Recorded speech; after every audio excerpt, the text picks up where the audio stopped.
This is Quail Hollow Club, and it's ready for this championship Sunday. Rory McIlroy has been the king of the Queen City of Charlotte, winning here 4 times, and he has the course record. He's looking for another magical day at the PGA. Just a few hours left. For one man, today will be one of those memories that returns to him on his deathbed. I've got a lot of great players chasing me on the leaderboard. I got to go out there and have another really good round. Oh, he's got a shot at this tomorrow. For everyone else in contention, it will be a lost feeling that they can't quite reconjure, and an experience to learn from and also try to forget. You know it's just going to be a really good fight. Everybody's going to have their foot on the pedal, and when you see those big names and heavyweights up there, you're going to have to earn it. It's going to be nuts. It's a Scheffler showcase performance. Luminaries have been rising up the ranks here. Get your popcorn. You just have to play a great round of golf. It's what you dream of. This is why we play. You know what they say, never miss a Sunday show. It's the final round of the PGA Championship.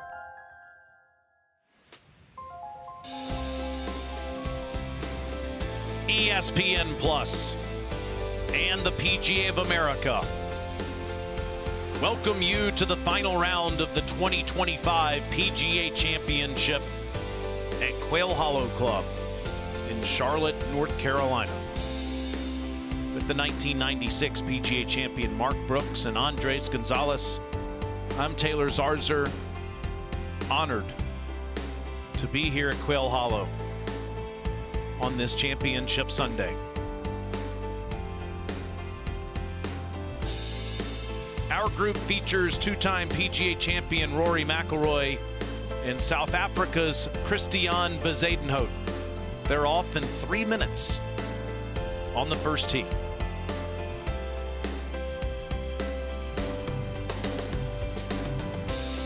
Mark Brooks, Rory is looking for something special today to put his signature on this Sunday.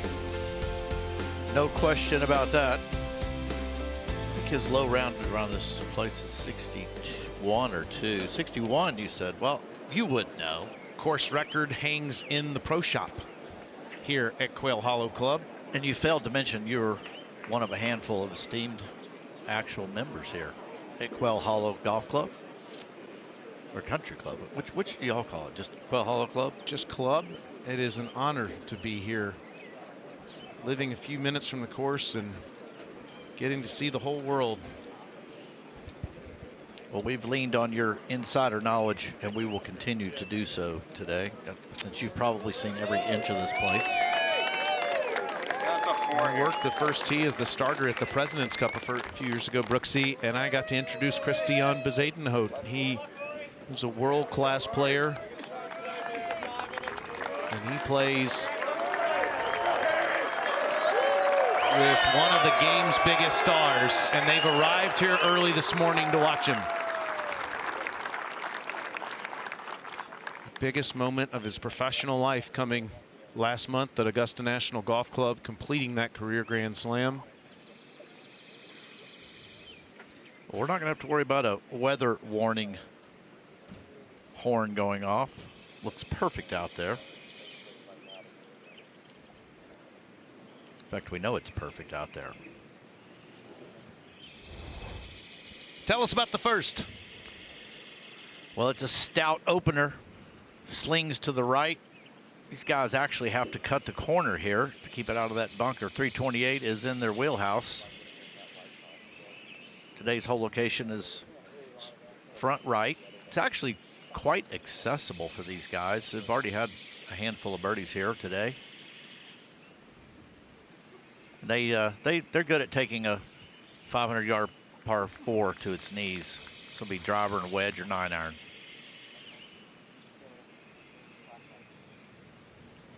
Good morning, ladies and gentlemen, and welcome to the 107th PGA Championship. This is our 9:50 starting time. First on the tee from South Africa, Christiaan Bezuidenhout. Happy birthday to Christiaan Bezuidenhout, 31 years old today. He's looking for his first top 25 finish in a major championship.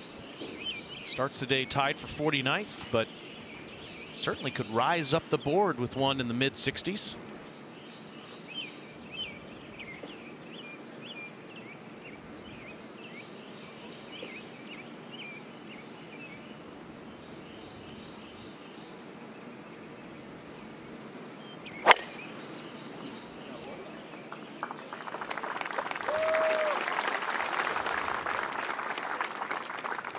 A little overcut there.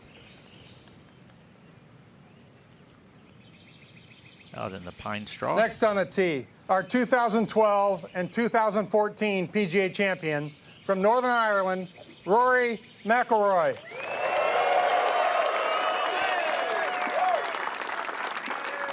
He doesn't live here, but make no mistake, he is a part of our community. He's won on this golf course 4 times, and he has made lifelong relationships here. And look at all the people that are out to watch him.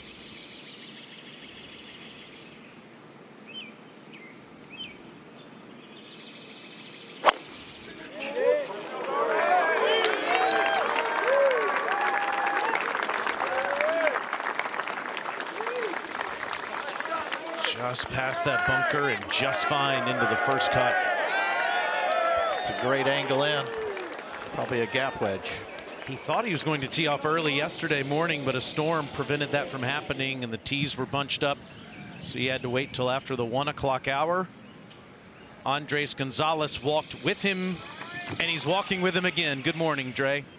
Morning, Taylor. Good morning, Mark. I think the story of this week has just been conditions. Since Friday of last week, there has been over 5 inches of rain out here. So early on in the first couple days, there were a lot of mud balls. Yesterday, it started to firm up a little bit. They had high winds gusting over 20 miles an hour, dried the place out, so fairways are starting to firm up. And with the sub-air systems and the technology that Quail Hollow Club has underneath the greens, the first bounce on every one of these green surfaces has been so firm and large. So I think it's going to be very important for all of these players to stay underneath the hole and really be precise with where they are pitching these golf balls onto the green.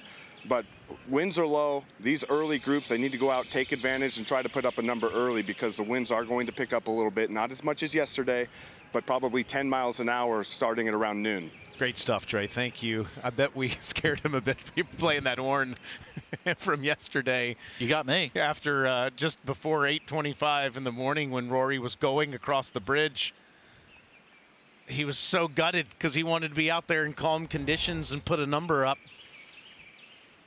Here are his tee shots all 4 days at the first.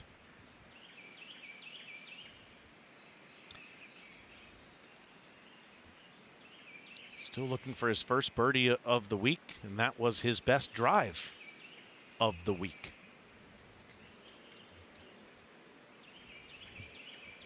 You said it. Playing here with a wedge at the first. And we've had to endure, as Dre said, the elements all week. We have a beautiful, a bit warm Sunday forecast today. Well, they're all wearing these new moisture wicking shirts, and they've got towels on the bag. It's perfect weather. I mean, I guess perfect's like 70 degrees, no wind, but we'll take it. He has been great in all weathers, but especially here in the heat in Charlotte, winning the PGA Tours event here 4 times. In a similar time of year. Yes. I might add. Correct. So the wind gets going about 4 o'clock this afternoon. Actually, maybe a little earlier than that, around 2, just before the leaders tee off. But milder conditions here this morning. And again, Mark, that's why Rory wanted to play yesterday morning. And he was a couple minutes from doing so before the horn sounded and they condensed the tee times in the afternoon. Well, the method that they have to employ when they split the tees, unfortunately, the guys that would normally go off first end up going off last. So instead of finishing around 1 o'clock yesterday, he finished about 7 p.m. Here's Bezuidenhout, who through 2 days was very much in the tournament, was 4 under par going into yesterday, but 8 bogeys in round 3, shot 77, excuse me.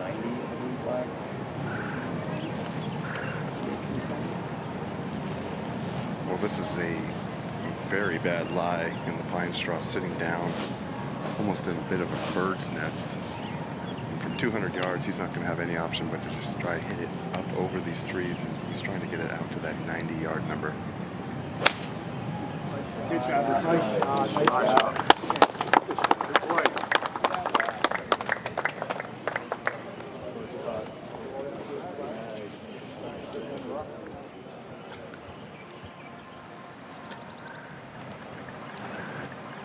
And now McIlroy with a clean look here, Dre.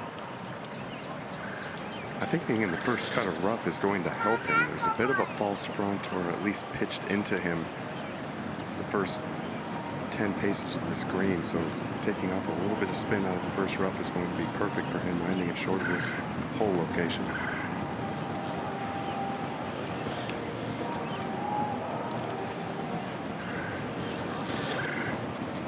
.154, playing down 5 paces from where he's at.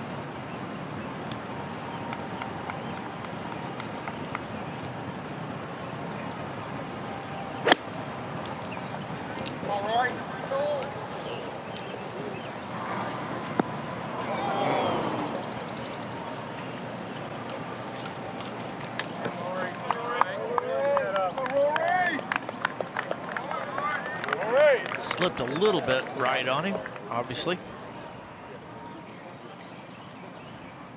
It's just been that kind of week. It's just for Rory McIlroy, just can't get anything going. Going back to round number 1.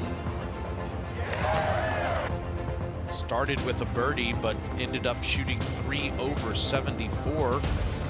Even tried some of that Scotty Scheffler burnt orange. Yeah, on Friday, and got it going. He did. He was 4 under through 10 holes. That birdie at 2, then here at 8. And you thought, okay, here he comes. He was sneaking himself back into For those boat, yeah, the finish just murdered him. And then this is yesterday. Another birdie at 2. You made that putt yourself for an important victory. And a sudden death. Did you not? Yes, sir.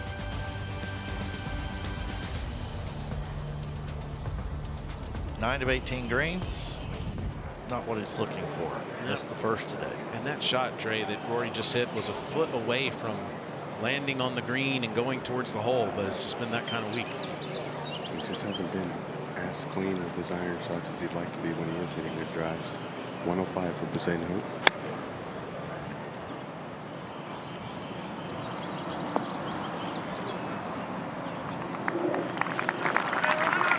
This is a par 5 the rest of the year, and it will be tomorrow, but it's a par 4 in the PGA Championship, so that's a par putt.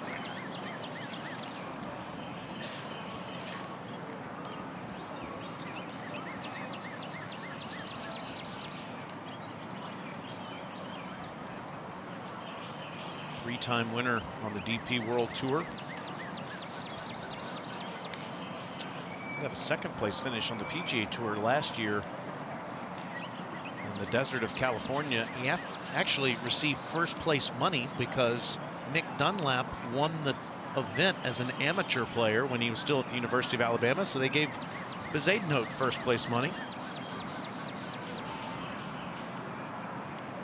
Nick went and got him some NIL money and turned pro. That's right.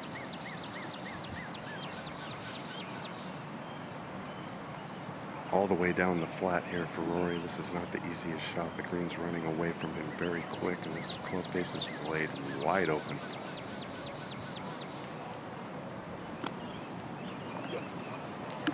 Slipped it under there nicely there. Just ripped that sand wedge under the ball.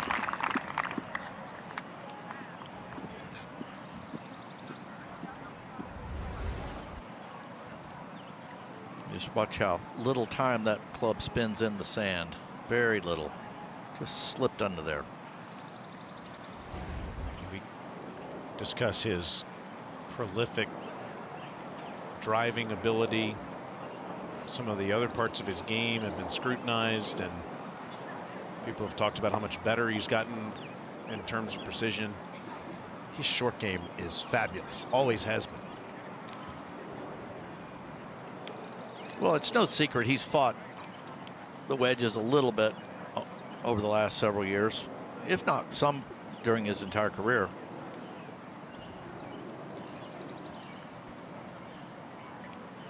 Part of it's his path. Dre, this was the big struggle for Bezuidenhout yesterday. 33 putts on these Quail Hollow greens. Yeah, he was right in it after 2 rounds. 4 under par heading into the weekend, and a disappointing 6 over 77 yesterday. Would like to change that trend right here. Left to right and very quick.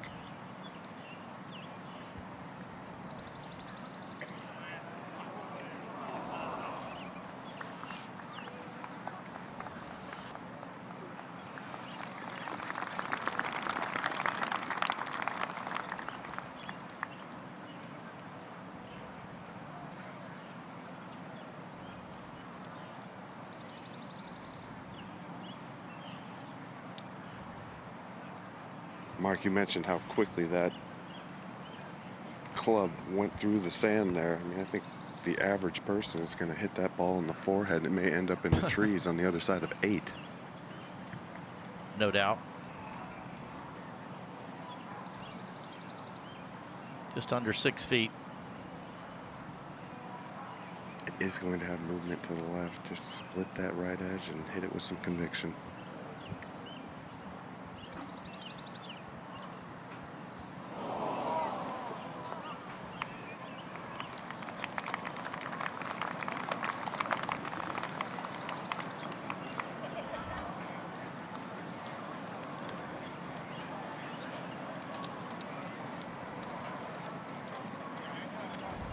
That is an unforced error from the fairway.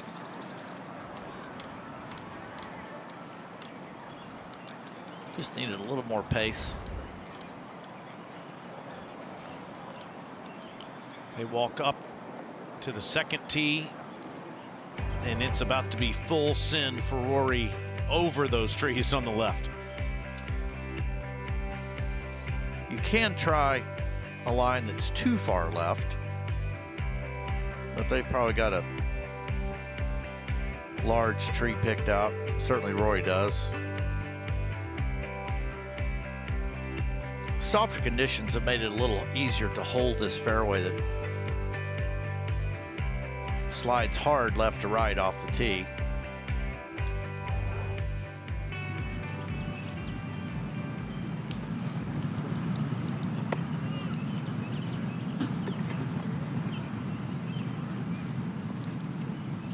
Eighth easiest hole, so 10th most difficult.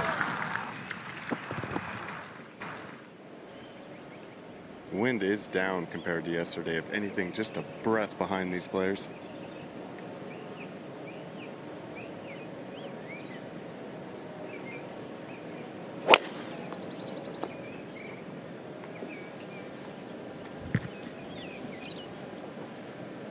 Look to be fading away from the dog leg. Fighting the rights, the first 2 driver swings today. Hole, please.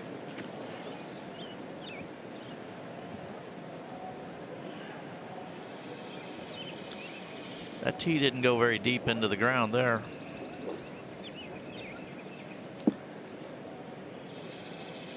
Should be a very high, towering full send here. Only had 86 yards into this hole yesterday. And it looked like he could have Hit it further down there. That's more like it. This is a little more right of where he was yesterday. May need to get down.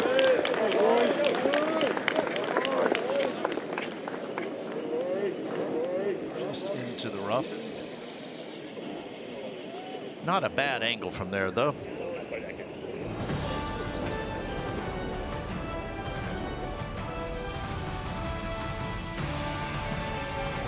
What a glorious Sunday it's going to be at Quail.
Take you through the numbers in third round. The lowest round of the day for the #1 player in the game. How about that finish too? 5 under over his last 5 holes here. 4 players birdieing 17 and 18. No one did that in the first 2 rounds. Green Mile got Bryson though. Bogey at 16, double bogey, hitting it in the water at 17. Shambo starts the day 6 behind Scheffler. How about that finish for Scotty? Amazing, but not surprising. 71 plus 8. And it's on 18. 97. Yeah, just trying to get it. You see, there's some people, there's the crane over there, and then there's some people in the white that are just barely in the shade. I think if you're looking at that area right here, this is pretty much just like coming up. So 97, you can get this. I think it's 7 on 79. 7 on probably going to come on better than 6. Yeah, whatever you know best. And the bounce, when this lands, the way it looks like it's going to come out, it's going to bounce to the right. But we're probably, honestly, better off a little bit right at the people there that are in the just of the sun or barely shade, just left of the shade that's in the fairway. Yes. If that bounces right, that's okay. I think that's better than up on the left, don't you? Yes. Okay. Yeah. All right. Just straight across left to right wind. Not much left to right, but 186. It does play up 8 from where he is. This is a nasty lie. He's going to have to go down and chop this out. Just get something chasing up there. I don't think this is going to be very high. You were right.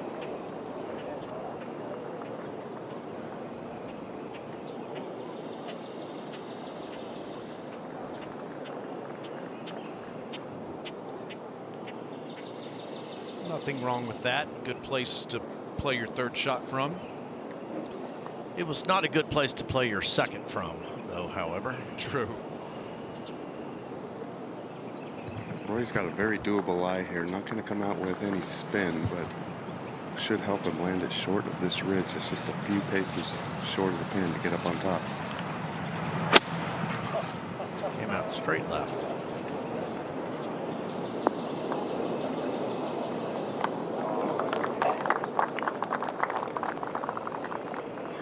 We'll have to be delicate with that next one.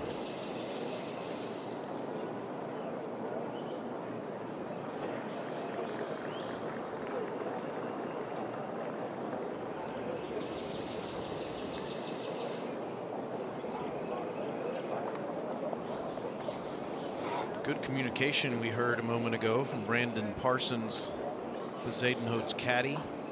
There's Rory McIlroy and Harry Diamond, who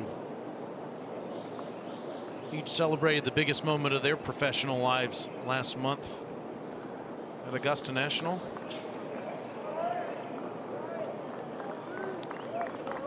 I had a chance to visit with him earlier this week, Mark, and he laughed when I said, I'm not going to ask you how you reset after all these close calls and major championships, because you just did it. Instead, I'm going to ask you, how do you reset after doing it? And he said, it's hard. You do have to come down from the cloud and level yourself. And I think that's been a challenge this week. Well, this new scheduling, fairly new. Not having this championship in late summer, condensed the schedule a little bit. When whoever wins that first one, it's whirlwind for a few weeks, and next thing you know, they're right here with the second championship. And these guys, there's only a handful in Rory's category, if any, and they do focus on these majors. There's no question. And it's the Masters. And you completed the career Grand Slam. And you said he went back home, caught a little bug.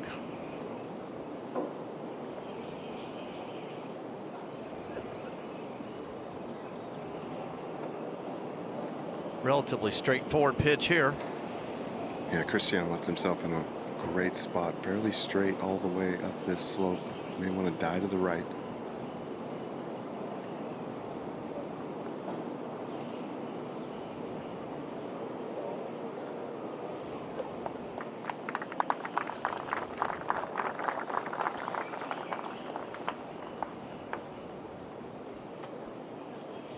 A little too careful.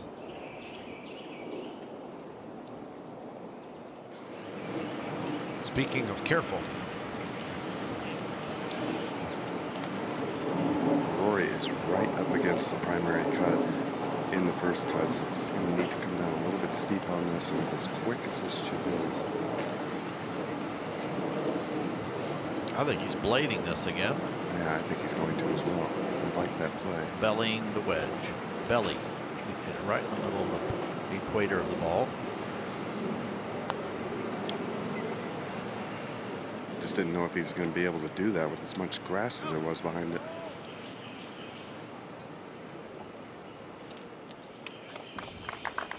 Not my favorite putt from par.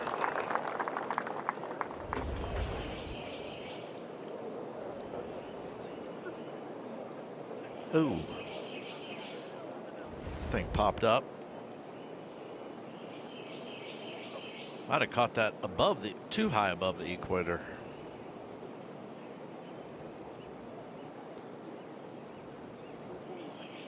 I'm always afraid of double hitting those things, which is, I guess, not a penalty anymore. But it's true. It's crazy it's not. Yeah, TC Chin, it was a penalty for him in the U.S. Open over 40 years ago, but it's not one now.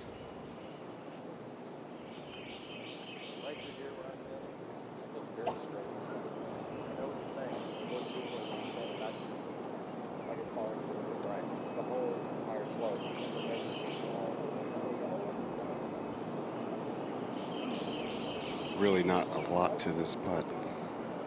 Fairly straight, may want to fall right. But no need to give away the hole here.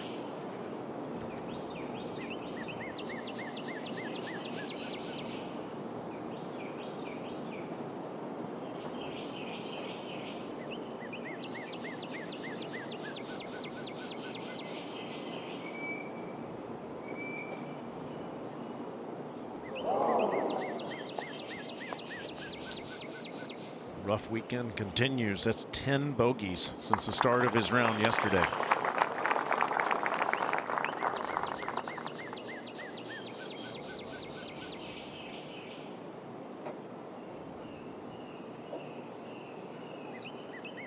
Both of those were created by poor tee shots.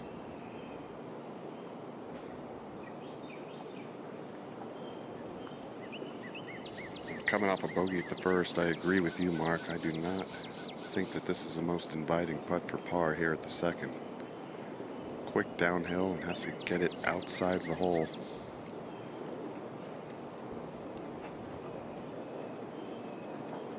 And with as fast as it is, you cannot hit it really aggressive, so we really have to match up the speed and the line.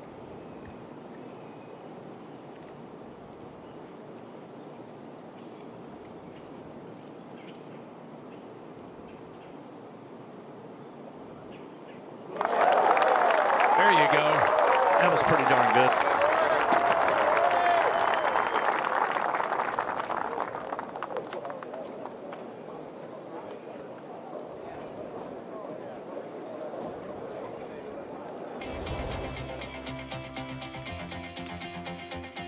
.493 yards. Just a mid-length par 4 for these guys nowadays. This is not your grandmother's 493. Love this golf hole. Dead straight. Great golf test. There's no tricks. Just got to hit 2 solid golf shots. That's probably a little friendlier hole location than yesterday. It's a little further back in the green. So find the short stuff.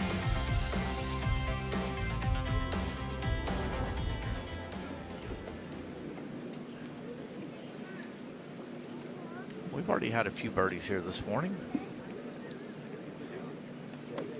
Hold, please. Quiet, please. Just pick your shot shape and make it happen. And again, just a breath off the left-hand side.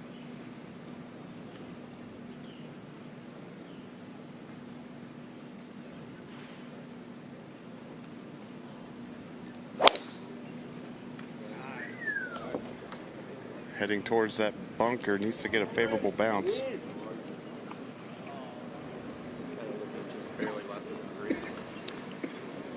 Looks to be in the grass. Again, not a great angle in. Everybody hold still, please. Yeah, we'll Hold see still, if guys. there Hold, please. are any overhanging trees to deal with too. You been there? Just a time or two.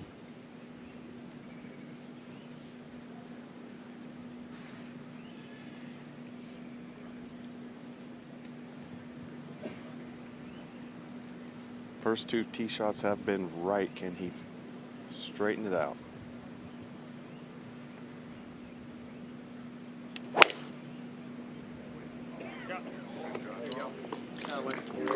Sounds like positive reactions. Not much run out there.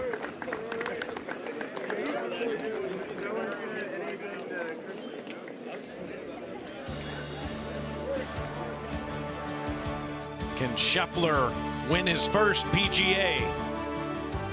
Yes.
It was the first time in a while that my parents weren't at the Masters.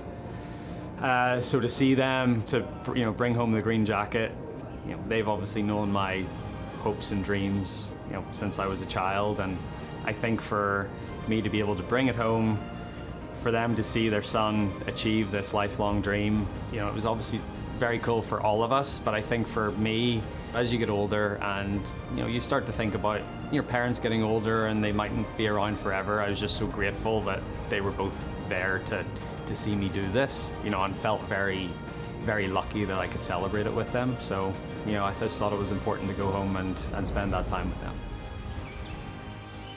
Hear the emotion in his voice. That's from earlier this week. Very much still on his mind what he did a month ago. Remarkable. That's the list. All of them. Only 6 of them ever in the history of the sport to do it. I know Jerry and Rosie so appreciated that their boy came home to celebrate with them.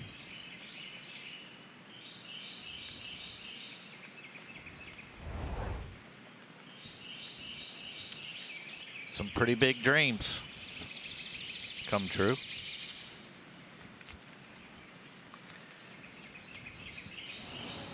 Yeah, 201. I got 2 things to wait for.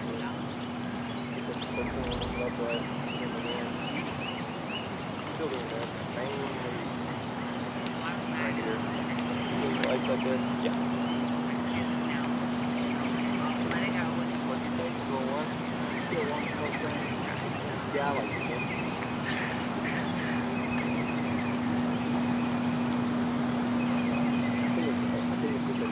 Stock one of those on that 3, if you like that. But I think you have to hit the 5, you have to fight it. I think you have to do more with the 5 before I think you hit it more. But you're hitting at 220 a lot, but that's not with burdens. Yeah. So we're just getting locked in there on that cue. His second shot is 210 into a slight breeze out of the left. Pin cut all the way back right, and we want to try to keep this left of the hole. This target is the television sign behind it, which is about 15 feet left of it. I feel like that's good.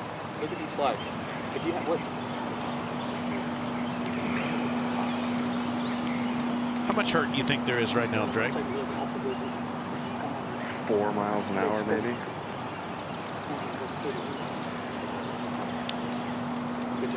Enough to make you think about, but it's not going to do a whole lot to the golf ball. This is to get to that 200, right? Okay, so we're good. Even if it only goes to 98, we're good. Okay.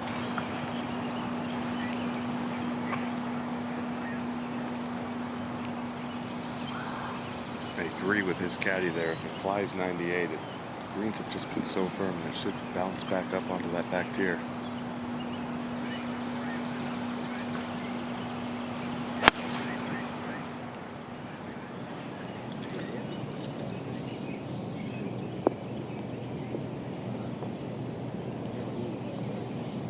Just off the edge.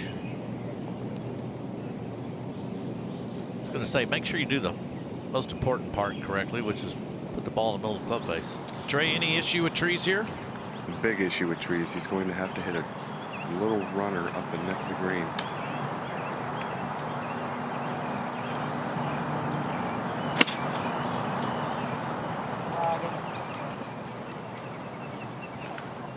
Jumps into that bunker.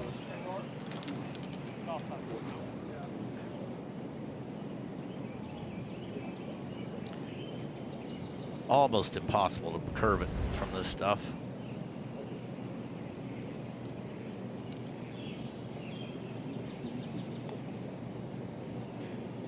He's trying to cut it. One of the best shots of the year he hit was from the trees right of the 18th fairway at TPC Sawgrass. A shot not so dissimilar to that, but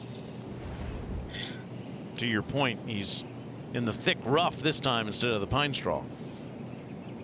The shot he hit at Augusta that impressed me the most is wildly cool and unbelievable. The shot he hit at 15, the par 5. was his shot into 16 to the top right shelf on Sunday.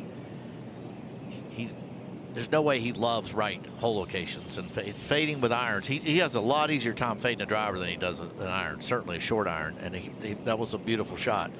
I'd like to see him play more lefts, you know, let's just call it tight cuts with the shorter clubs.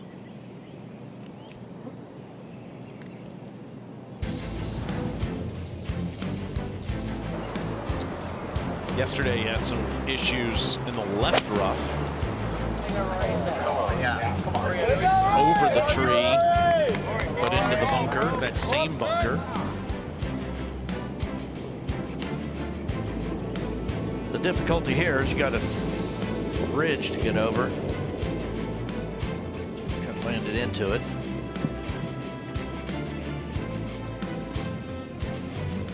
Did not make that. Today's longer bunker. This is a longer bunker shot than he had yesterday. And because he has to go over that ridge, Dre, more than the 60 degree here? He may still hit the 60 degree, just not have it open quite as much, but he can afford to hit either one. He's got about 8 paces between the top of that ridge and the pin. I think it's an easier shot today.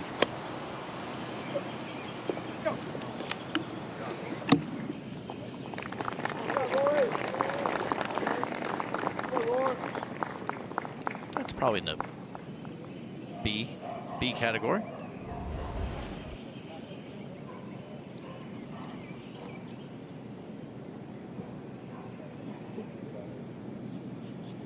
He carried it on top. It just didn't release much. It still has an uphill putt though, so he does. Better than the opposite side. Guys, the best round going on the course. One of the guys that Rory played with yesterday, Chris Kirk, 3 under through 11. Must be you, Dre. It could be. Christiaan has a very basic chip here. This is a shot that everybody practices out on tour.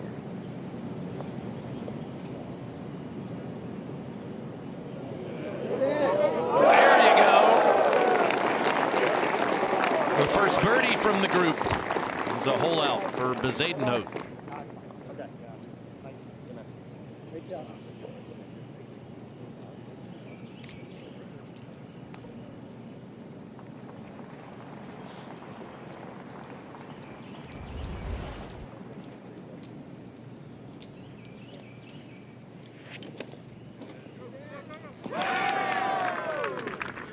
It's pretty dead center there.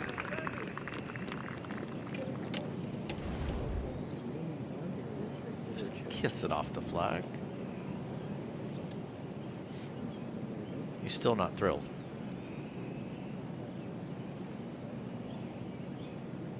These Tiff Eagle greens have some fire in them, Dre. They have the sub-air system beneath them, and so that rain has not done much to its speed.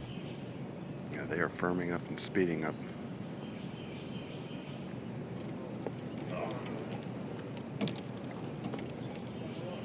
Bogeys at 1 and at 3 for Rory as he goes to the par 3 fourth tee.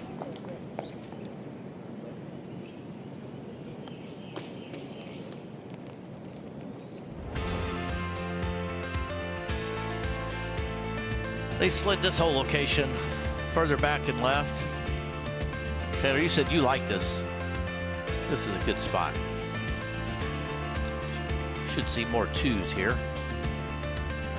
As firm as these greens are, carry that bunker by anywhere between 5 and 8 yards, and it should hop back there to this area. Yeah, I think it could be the flattest place to putt from around that hole. And flat being kind of a relative term here. Our practice round pin over there, it's further back than it was in the first round. You remember that first round one? It's on 22. I can't remember what I had for breakfast, much less 4 days ago. Although I did have an encounter with that crispy bacon. And that cover 4 is 76 is the cover, so 5 more. Yeah, I was gonna say 81. Same page. And then What are we saying this flag should say on the laser? We took 2 off, so it's 93. So that gets us to 91 down 2. Let me check that wind. It feels like it's a lot of help. Let me make sure that's what it's supposed to be doing. Yeah, look.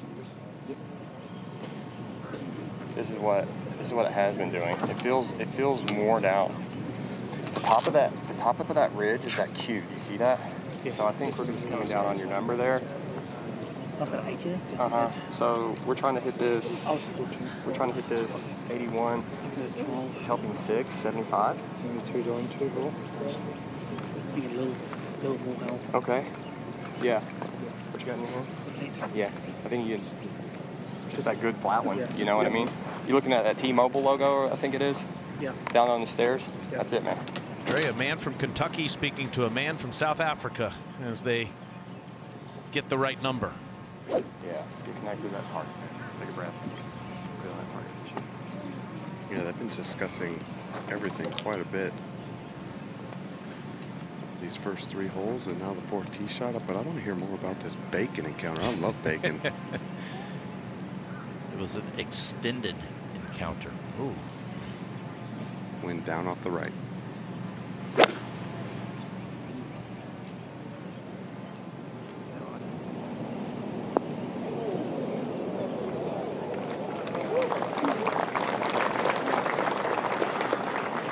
Just fine.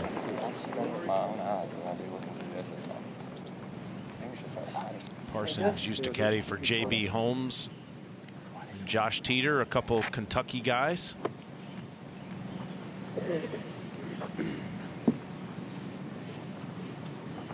Got to be a little weary of going along the left of this whole location. Past the pin, it does start sloping off the back left portion of that screen.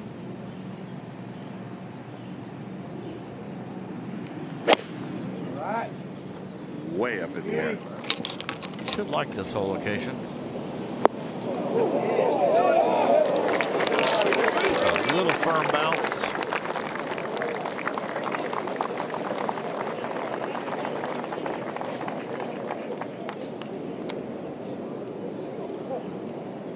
PGA coach Jason Bale loves this game, and coaching players at every level this week has been special meaning for the PGA's National Teacher and Coach of the Year.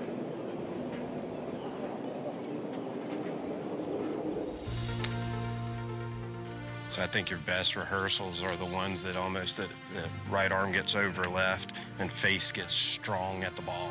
You know, they don't let you drive a car unless you take driver's ed, and I think golf's kind of the same way. You need to know some rules of the road right off the bat as far as how the golf ball flies and how your golf swing should work. Having a PGA coach there in the beginning of that to lay that good foundation, I think, is invaluable. All right, JB, come do some of that coaching. Let's do it. There we go. A great coach is not trying to make everybody the same, because none of us are. He understands each person's idiosyncrasies, each person's tendencies. And minus the differences in drivers and stuff, you felt like you were swinging the driver well? Because it looked like that one would turn. Being able to coach at a PGA Championship as a PGA professional is pretty special. It's my favorite championship because it's ours. It's a club that I'm not sure I feel worthy yet of being in, but I'm certainly proud to be. Two great people right there. Christiaan Bezuidenhout also has been working with Jason since the Masters this year on his game. He's one of 4 of Jason's students here this week in the PGA Championship. All 4 made the cut. Bud Cauley, Ryan Gerard, Glover is tied for 17th. So is Gerard. Great week for Jason, the director of instruction at Jupiter Hills Club in Florida. Jason's become a great friend. He is a world-class teacher and loves to keep things simple, just like my man Mark Brooks does. Simple's good, organized is better. Speak the truth. I was texting with Lucas this morning. He is pumped about today. Tied for 17th. Good week for him.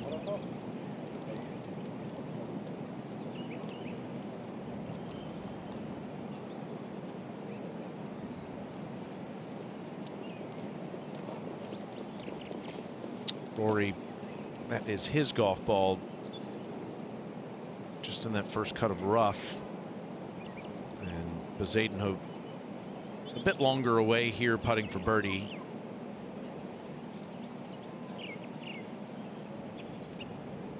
Pretty good look here, though.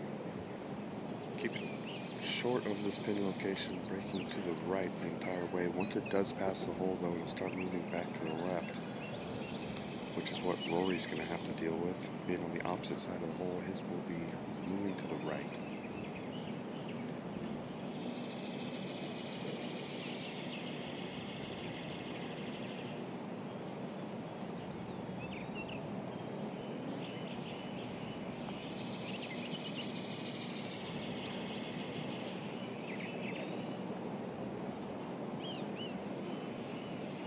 Good read, not enough juice. Got a bad yardage. It's crazy. If we had any 3 golf balls and had him pitch it with his hand, there's no way he'd leave one of them that far short. So it's a crazy game. Mark, Rory hit a little draw in here. Scotty, of course, hits that little cut. Is that the difference in getting some check around the hole and not getting any? Maybe a little bit, but Scotty can hit it either way. I will assure you that. If he needs to stop it, yes. Right. He's going to try to fit a cut in there. And Roy doesn't hit a lot of cuts other than T-balls. Should be up the hill. It is. He can play it aggressively.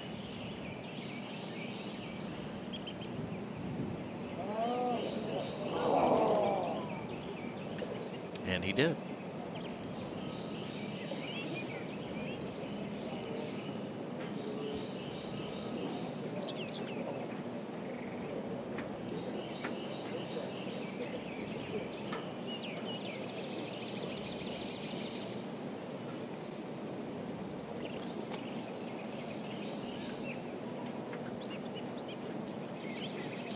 When you see a player like Christiaan leave one this far short from, basically 25 feet, 24 feet. I mean, he's trying to put it a foot past the hole. So this putt's 4 feet short off of distance control. Tells me his brain's somewhere else. I mean, I'm talking about thinking about swing or something else. Or just after the putting round he had yesterday, just not confident over and kind of guessing a little bit. Yeah, that's true.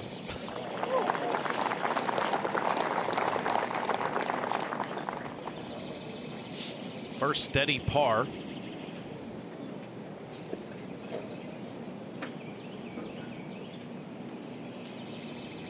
(2010, 2015, 2021, and 2024). PGA Tour winner here at Quail Hollow.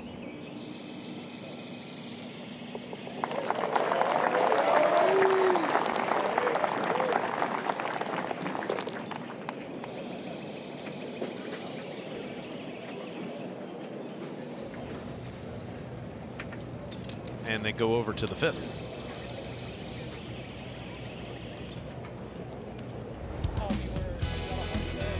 Fairly new hole here at Quail Hollow Club. Beautiful little soft bender to the right. Tee shot's actually a slightly downhill, and then you play back up to the green. Today's hole location is cut just over one of these roll-offs, false fronts. It's armoring a hole location with grass, which I love. Doesn't have to be a bunker all the time to protect a pin location. I thought you were about to say sucker pin, because it's to what you just said, anything left of the flag. I mean a foot left of the flag. Bye-bye. Gone. 3 feet short of the flag. Bye-bye. I mean, these guys got their name on their bag. They're supposed to be good. Put it in the fairway. Oh, I hope they both go flag hunting.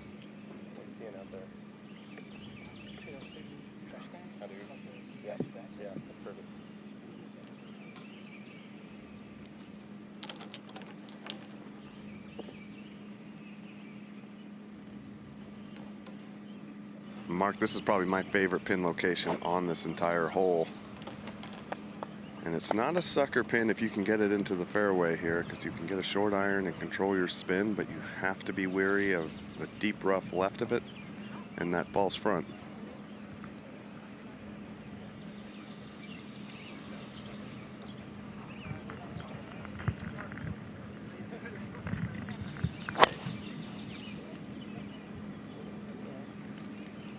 Hopefully short of the bunkers. 305 to it. And perfect now.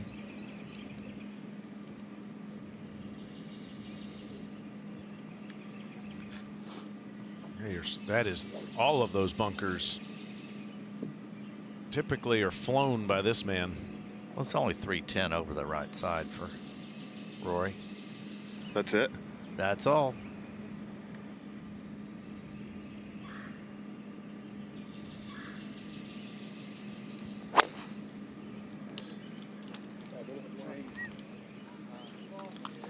Quick tee pickup is usually a good sign. Goodbye.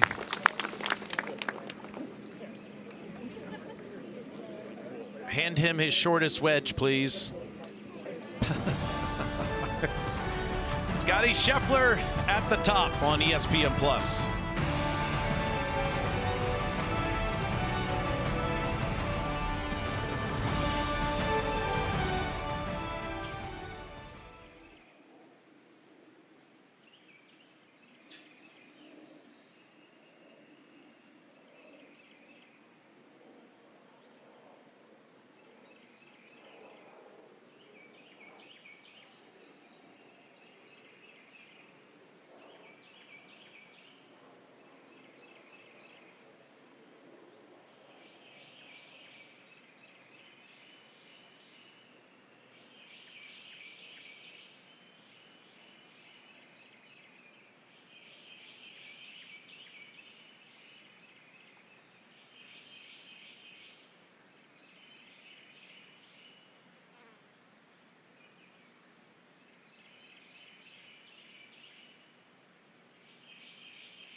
From the PGA of America Coaching Center, powered by T-Mobile, where the PGA professional Natalie Sheehan is, and she's talking about using the ground for pressure shift. Hey, Natalie.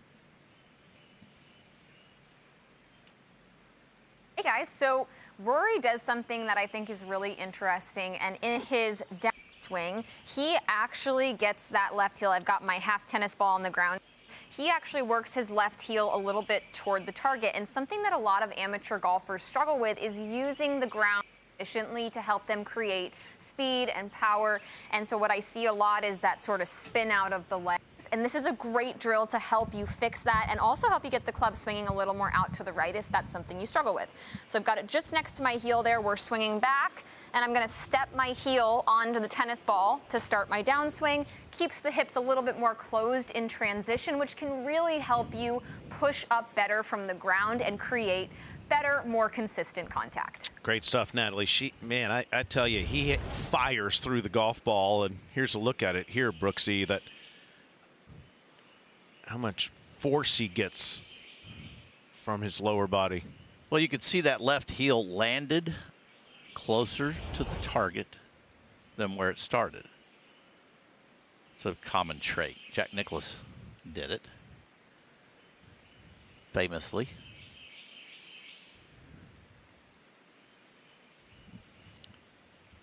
I gotta try that tennis ball trick. Bezuidenhout. You'll probably rip some ligaments on your left ankle. More help. A little bit more down, yeah. Okay. Okay. I like to picture a grape on the ground. Uh-huh. At some place, either if you need to laying it in front or the back, and smash the grate. Or take a pool noodle, snip off a little piece, then cut that in half. It'll sit right on the ground for you. And it's more like 5. I think we're trying to hit something like on that 37. It'd be 38. So I think it's playing like 32, 33 at that cube. Depends on how you want to hit it. It's below your probably feet. Probably not the 50, right? It's probably not the 50 because it's below your feet. Here's the thing: if you're staying right, just stay right. Like you hit a little bit more at the 5. You're running all the way up the middle of the green. Yeah. And then we want to be up there. So this is perfect. You know, it's okay to go past this.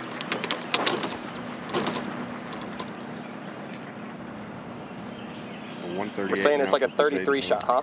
Yeah. Okay. The left side of the fairway, and this ball is slightly below his feet, which is going to make him want to get this ball leaking to the right a little bit. That is the spot that you want to be. If he's at the pin or left of it, that's a mistake.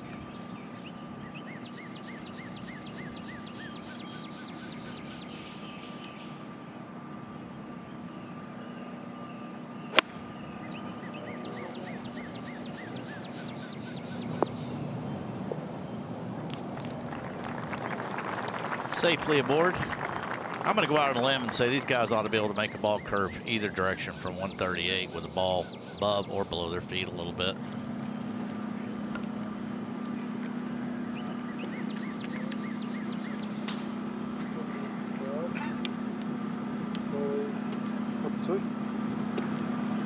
Rory just outdrove Christiaan by 50 yards. Used to it. Only 90 remaining. How aggressive does he want to get right here? Very.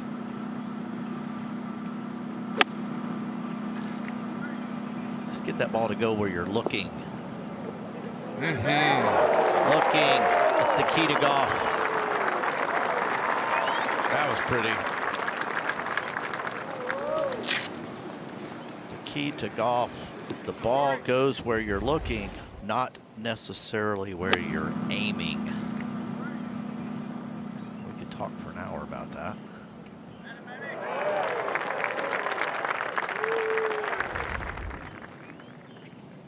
PGA Junior League is bringing friends, families, and communities together through golf, all with expert PGA and LPGA coaching. Find a team near you at PGAJuniorLeague.com. It's so fun to hear every age yell Rory's name out there.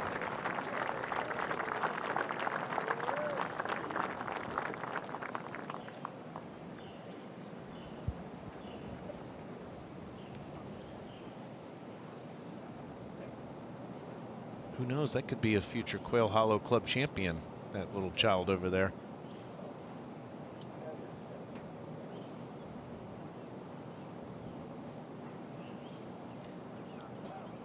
No doubt. One good thing about that PGA Junior League, when they get them started, they have fun. It's a little bit competitive, but a lot of them, they'll play scrambles. So kids that aren't very proficient at the game yet are welcomed. Your director today, Chris Ohlmeyer, and I have been doing the PGA Junior League Championship for years, and you're exactly right. The team competition keeps it really fun. And of course, those kids can play. But at the grassroots level, just to get clubs in their hand and figure out they can have fun playing golf. I said it the other day, I think the key to growing the game, a lot of lip service shot that direction.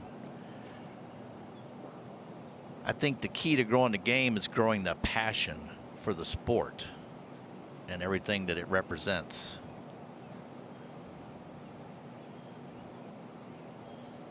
And it is truly an individual sport. And your opponent, it's not like boxing. You don't need to study your opponent much. I think these guys out here spend too much time looking at stats from these other players.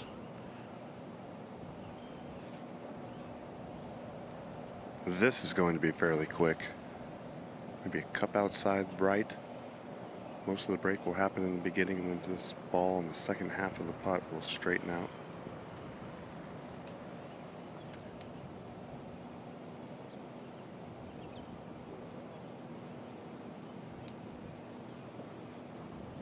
You read it well, Dre. That is that's one of the harder ones to read out here.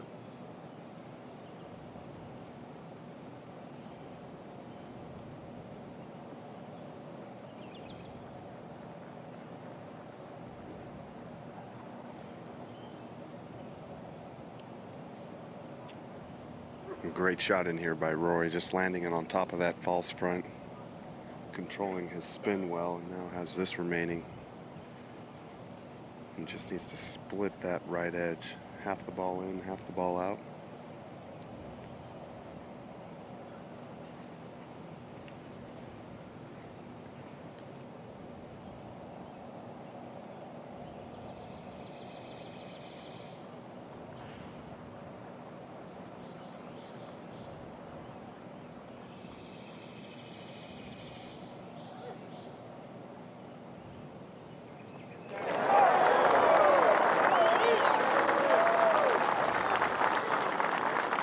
First birdie on this Sunday. Second in the group. We need more. Let's have some fun on this championship Sunday.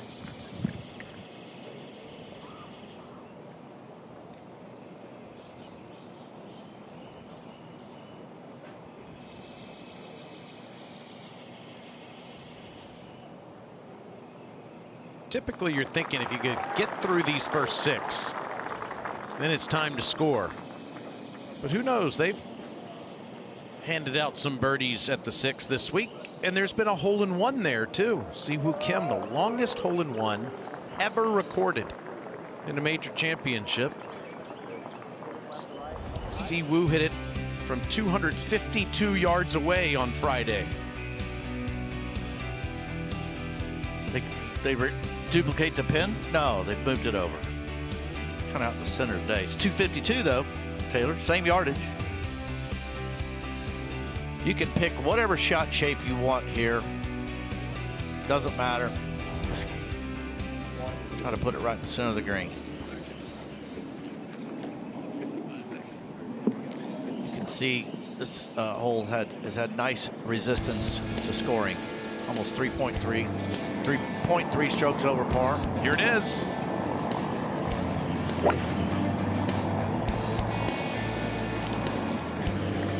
Nice tight cut. Maybe. And this reaction is so good. Watch it. I love it. Good Lord, he could have broken the club. He is one of the great characters in the game. So fun to be around. Taylor, do you know who held the longest hole-in-one in a major championship before that? I think it might be him still. You are correct. Portrush 2024.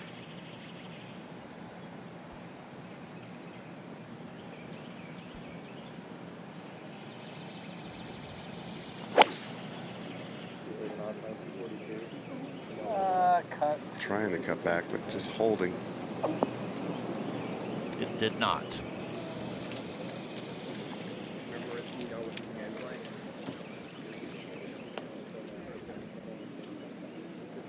Right, Rory.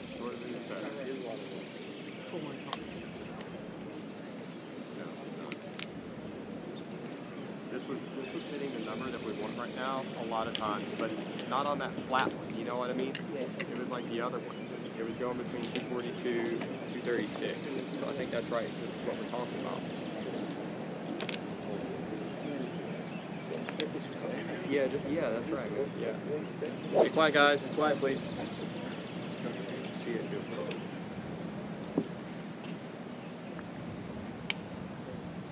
Wind picking up a little bit in out of the left. This elevated tee box plays down about 9 paces, adjusted to 243.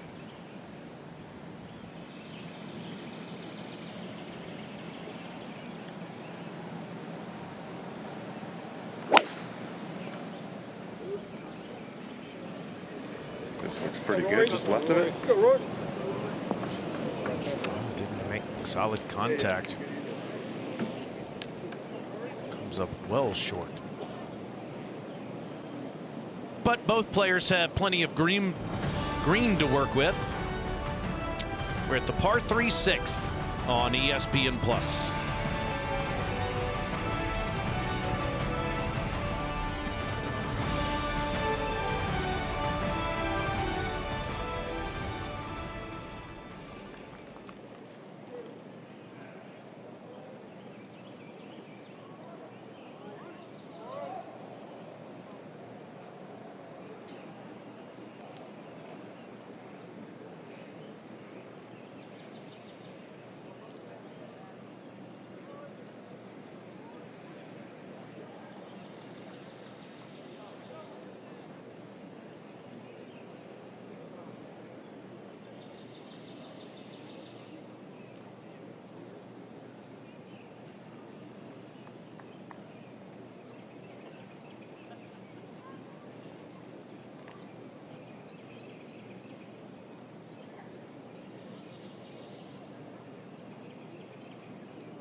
There's no more misunderstood idea in the world of competitive sports than legacy, because it means something different to every man, rooted in long ago ambitions and dreams.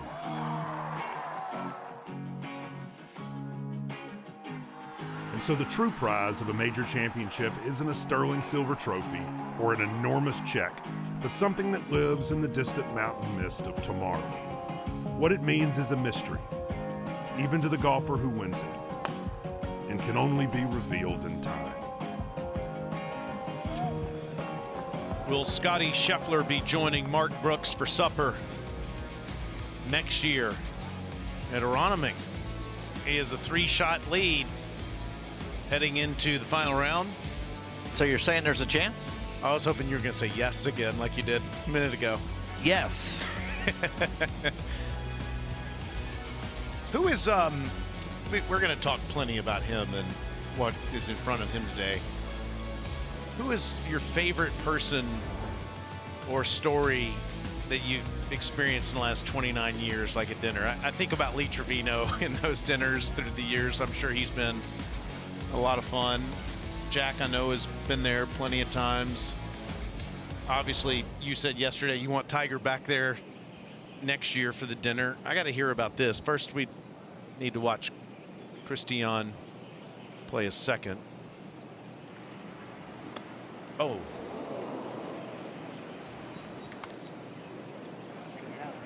He got fortunate that his ball didn't get close enough to the bunker to where it was going to affect his stance, but that was not expected right there. He had a perfect lie.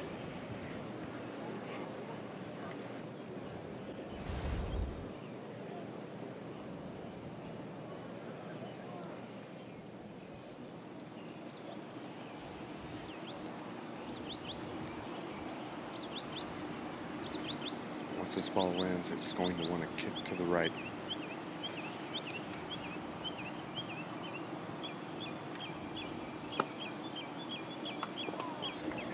Wow.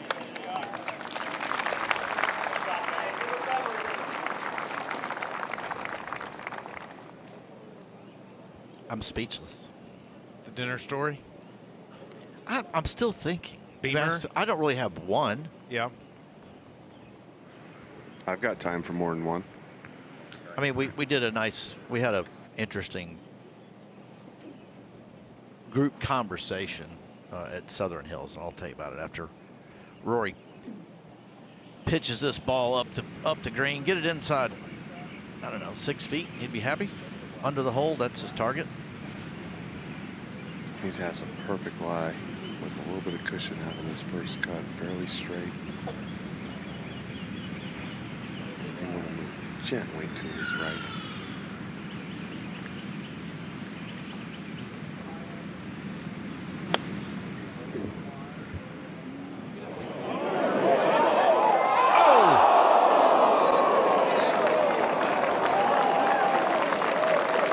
That could have gone in.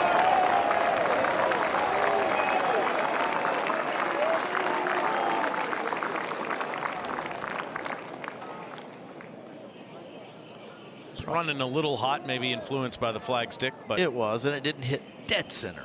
Usually they go in if it's dead center.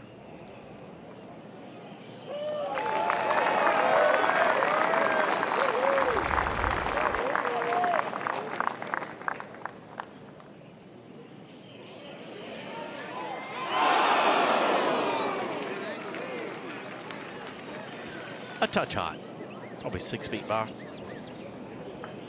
So good break, bad break.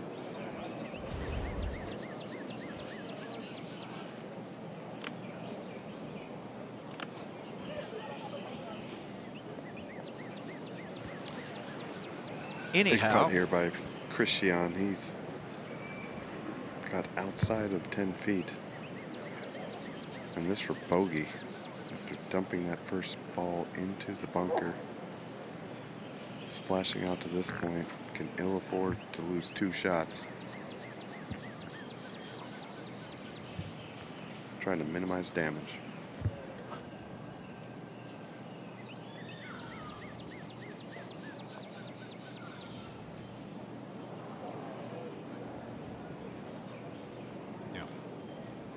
we worked together at Southern Hills. I don't think you told me, at least the week we were working together, I don't think you told me some fun story about Southern Hills. well, I'm sure I did.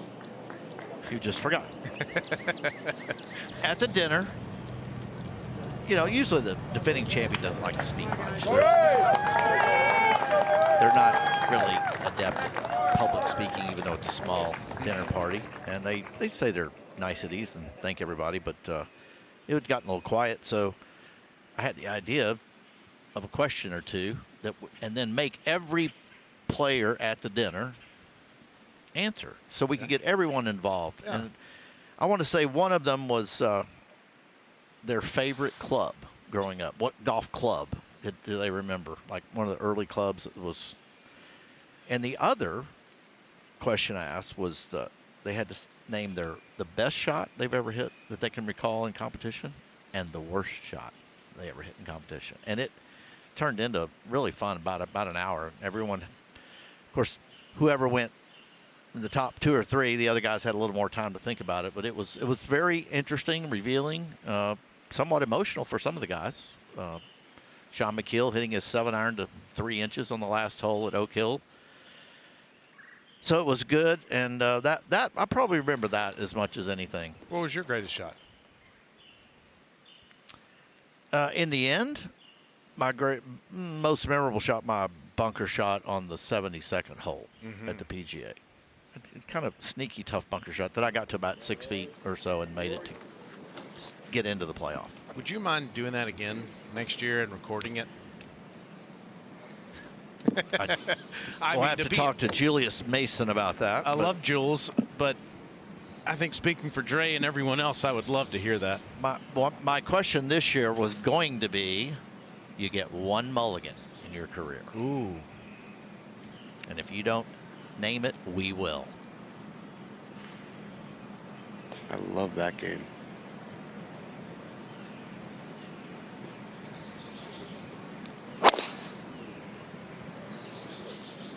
He's heading up the right edge of the fairway. Needs to hold. Fuck off. He was over there yesterday and found the creek. Still love you, Rory. Still love you, man. Good job, man. Did land in the thick rough, so we'll see if it skipped forward in the creek or stayed in the heavy stuff. Yeah, there's some bearded rough over there. Could hold it. He's alive. He's still in the rough there. It didn't bounce into water. Wind down off the right currently. Just tee elevated 11.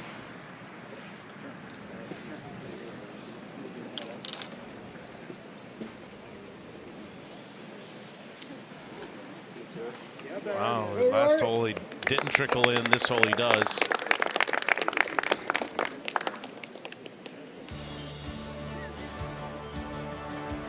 Scotty Scheffler is off at 240 this afternoon.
Hit the green at the PGA Championship with ESPN Bet Sportsbook. Start off the tournament with $100 in bonus bets when you make your first $10 wager. Download the ESPN Bet app and sign up with promo code BIRDIE to get started today.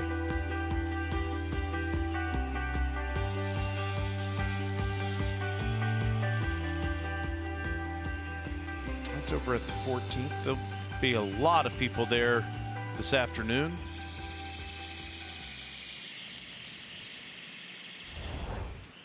Here at the 7th, Bezuidenhout in one of those fairway bunkers, and Rory McIlroy is still alive. In fact, he only has 180 yards to go there, Dre. This ball's sitting down a little bit, but he's only 180 yards, just smashing the golf ball right now. And it's starting to heat up, so the ball's flying. They do have that traditional front right hole location where everything feeds to the hole here.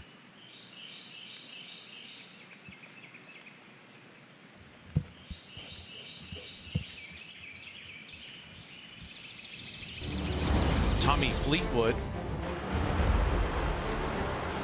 This was 2 groups ahead playing the 7th.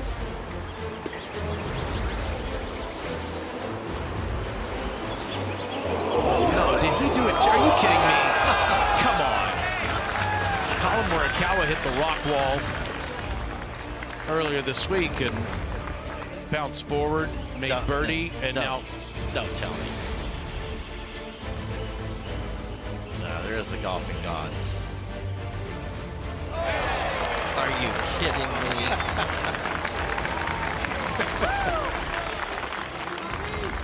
We've had 3 eagles thus far today. Yeah, this is the eagle pin. That's Bezuidenhout's layup. As you keep looking at the green there, everything funnels towards the hole location.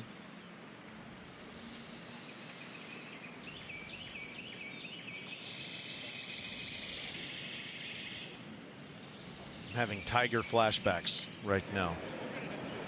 18 years ago, 2007. Last round, this hole had a very similar shot and made eagle. Rory's ball is not sitting up by any means, below his feet. but he can get a fair amount of club on it. I would not expect this to be flirting with this front edge. There is a bowl back beyond it that will bring the ball back.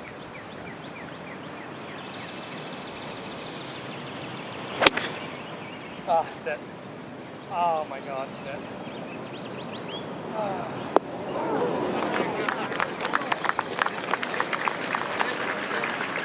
And he'll have even longer to go than Tiger did. Tiger was up top and made a long eagle putt. One of those big Tiger roar roundhouse right fist bumps afterwards. Would go on to win that year.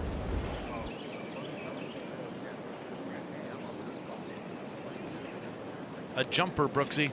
Yeah, well, it wouldn't do that if you're in the fairway.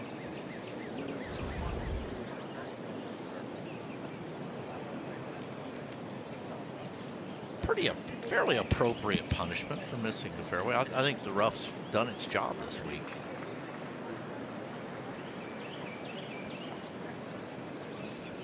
It should produce about a half a shot penalty over the course of the week. Driving the rough 10 times. You make 5 pars and 5 bogeys, you're average. It's when you can start beating that.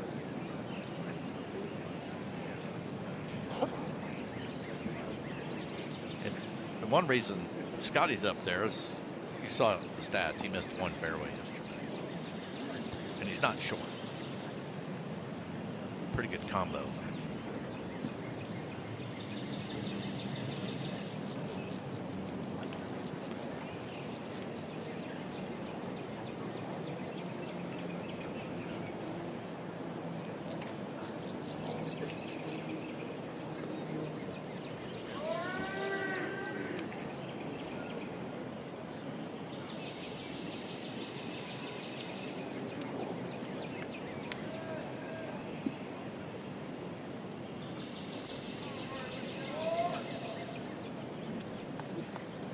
Curious, he's walking up to the green, Andres.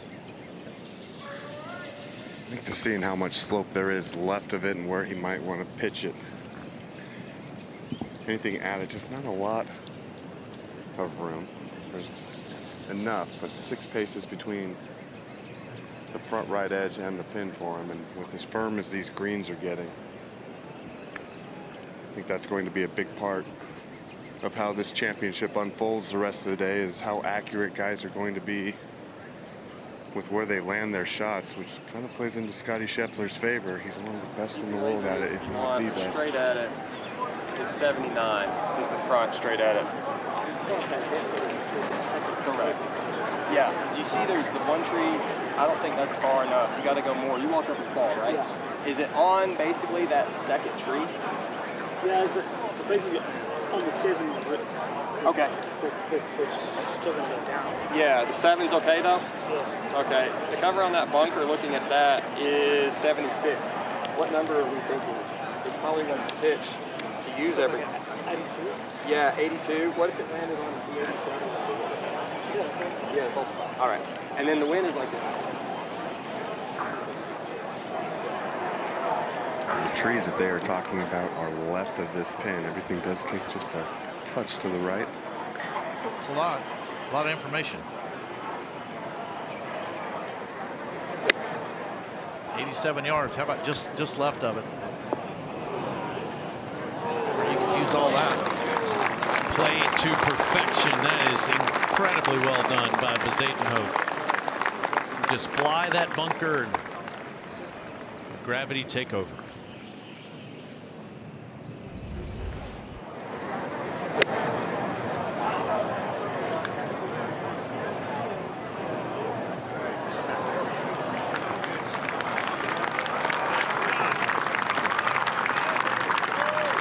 That's one way. The good news when you see that whole location is you say, okay, I got a chance here. The bad news is everybody has a chance here. That is true. From 87 yards, you should be able to control that really well, and he did, but as we mentioned, the first hop on every single shot is just bounding into the green. That is not my house. Don't even Think about it. Olmeyer, Taylor, Brooks, Gonzalez. I know we're about to go there. I don't know that it's his house either, but man, what a spot to watch golf.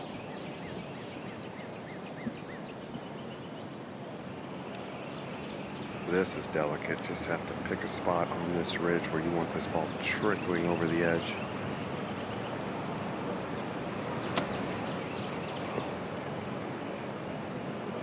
Trickle. Get it over the edge. Here it comes.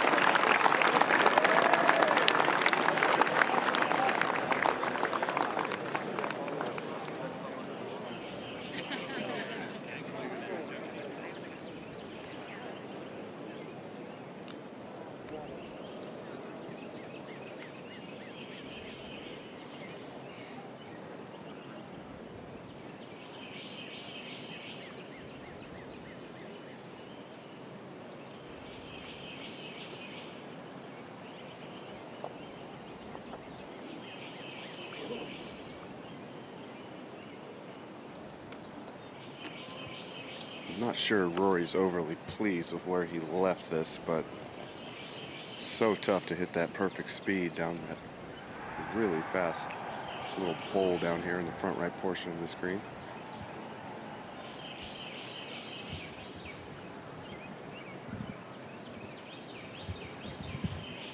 I don't see anything to this. Fairly straight.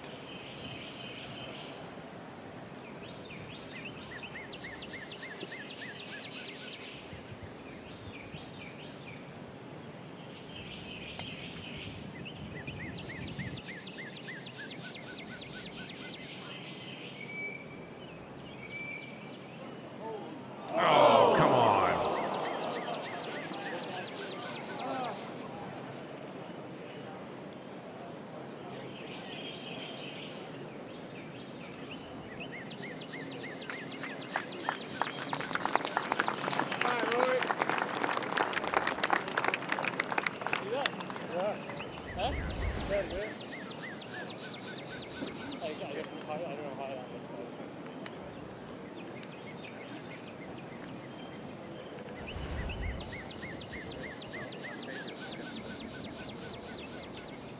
That was rude.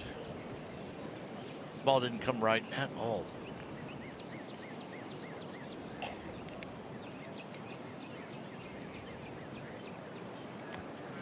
Let's see if we can convert here. Out of position off of the golf tee box. Wedging it to here.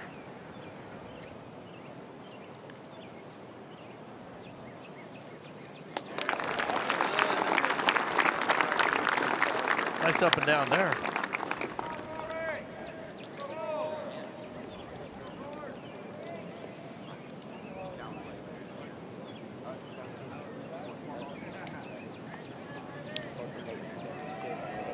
This is where all the noise on the front nine is going to be today, here and at the next hole.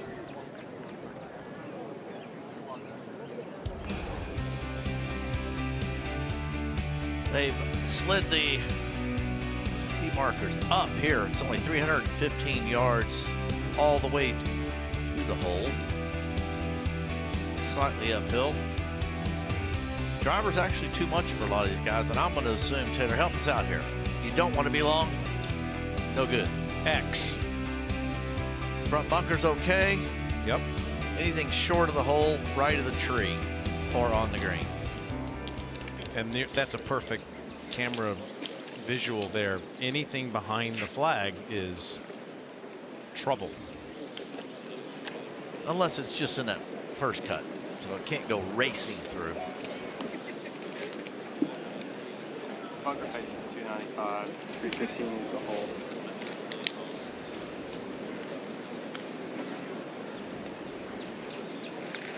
Close to that 300 number. Like this.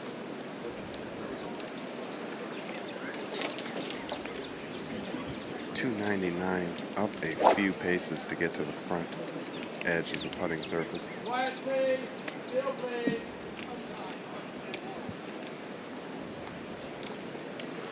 Mark, I like the tee box up here, giving these guys a chance to go for it. Guarded by the bunker right, with big oak just left of the green.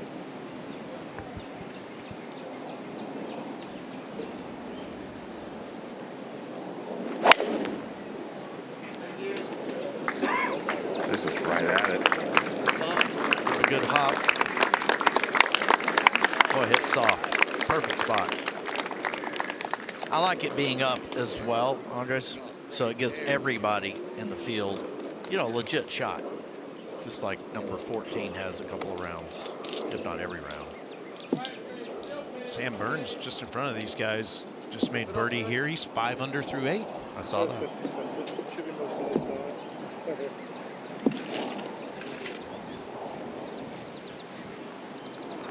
Wind picking up just a little bit at the moment, coming out of that 5 o'clock area if you're looking at a clock.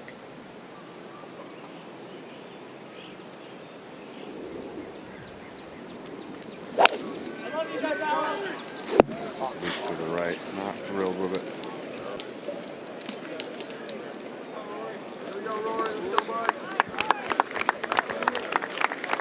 Okay place to miss it though. It's a long pitch, however. There's Burns' a scorecard. Now 3 under in total.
Oh, jeepers creepers. Oh no. That hurts.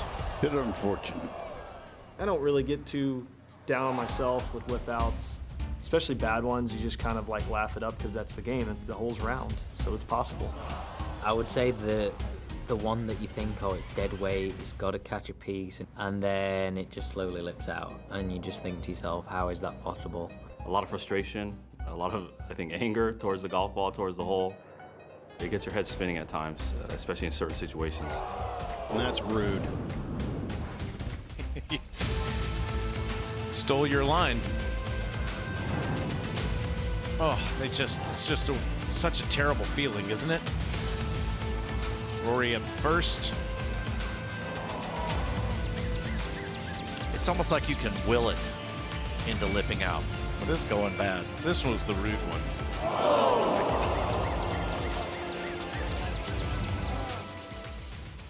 All lip outs are not made, or not equal.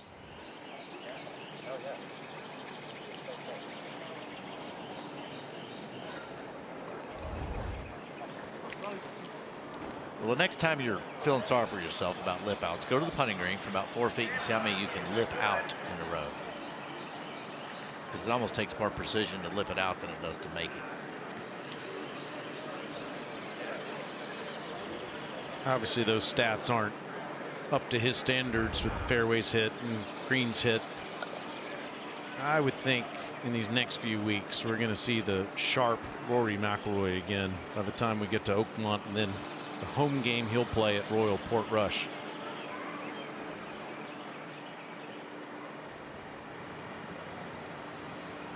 Inside of 6 feet here would be great. There's a little ridge running away from him just short of the hole. That ball ended up a lot better than it appeared. Now it's in a better spot. I thought he was over there in the hay, the high grass. A fanned fairway metal to the short right side of the green, and beautiful pitch, and it will result in a birdie.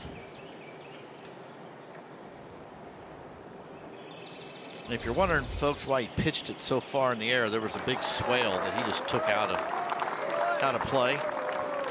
Picked his landing spot. Yeah, he had a lot of different options from over there. He could have got it on the green, but taking out all that trouble, as you mentioned, Mark. I like this play right here by Bezuidenhout, putter in hand. Not a lot of room on this little plateau, far left side of the screen.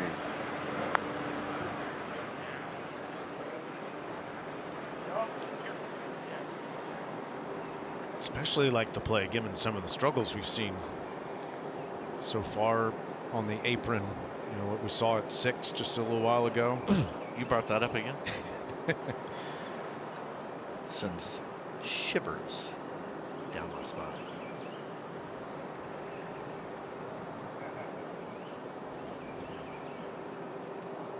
I can't think of a time I've ever used a wedge on that apron right there.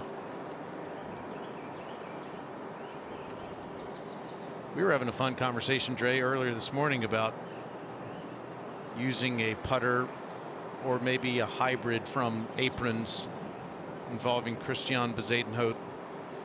He made his first trip to Pinehurst last year in this state at the U.S. Open, and I bumped into him, and he was around one of those Donald Ross greens, and he was asking what the strategy should be from off the green, and he started using a hybrid and was holing a few out from off the green in practice rounds. I was never much of a hybrid guy or a 3-wood guy. I just felt like it came off with so much pop, but I think a lot of that is just I didn't sit around and practice it as much as maybe I should have.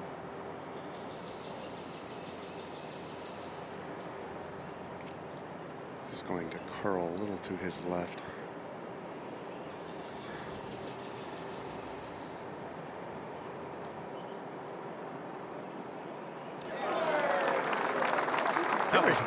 Well done there. Yeah, here we go. Seen some birdies. Now 1 over on his round as he heads to the beast known as the 9th.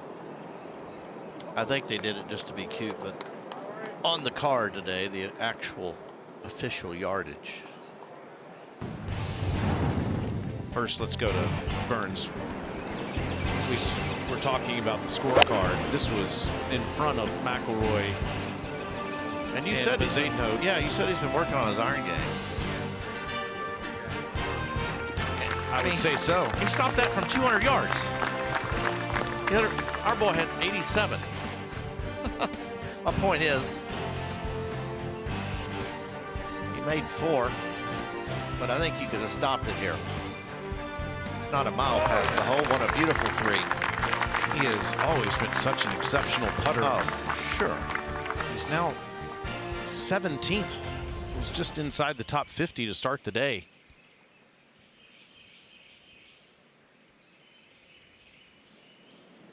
You caught that I'm still banging on Christiaan for playing it way left. I'll let it go now. Yes, that's right. I just don't like complicating a shot that doesn't need to be complicated. I mean, it's not rocket science out here. Well, this shot's not complicated. Just hammer it as far up the fairway as possible. Just herniate yourself here. Wind up and herniate yourself.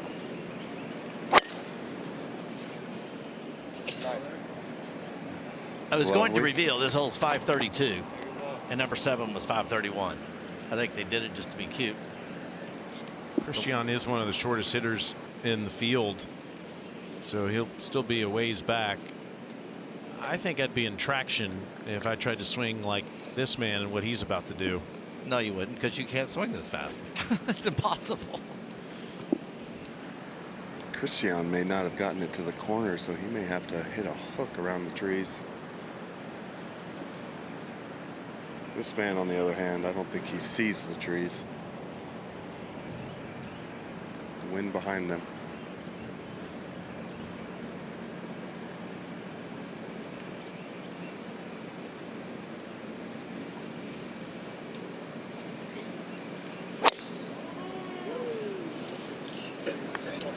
Leaking towards the right bunker, needs to hold.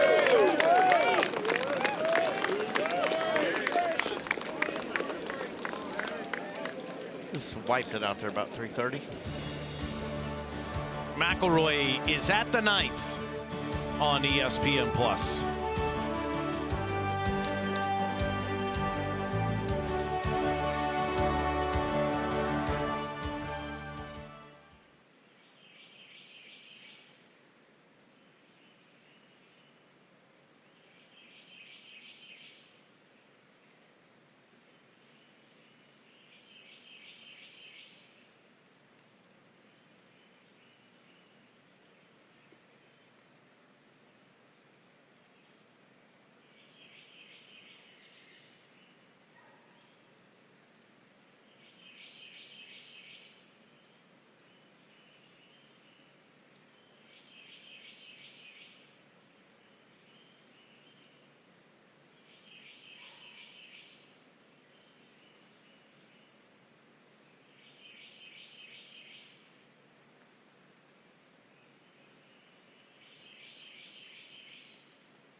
Quail Hollow, I think the memories I have from there and just the overall vibes that I get from the place, I just love it.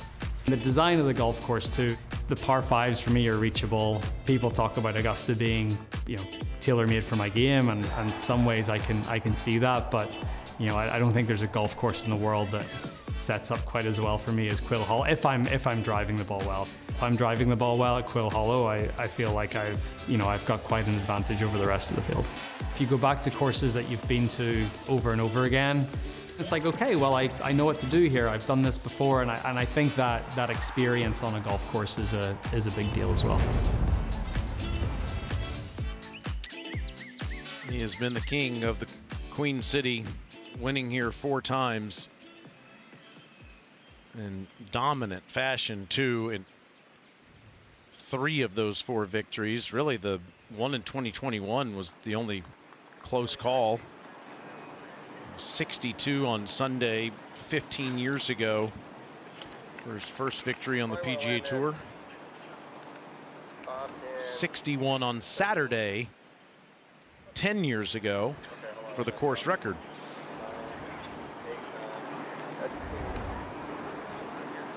And they've made this hole longer for him in 2025.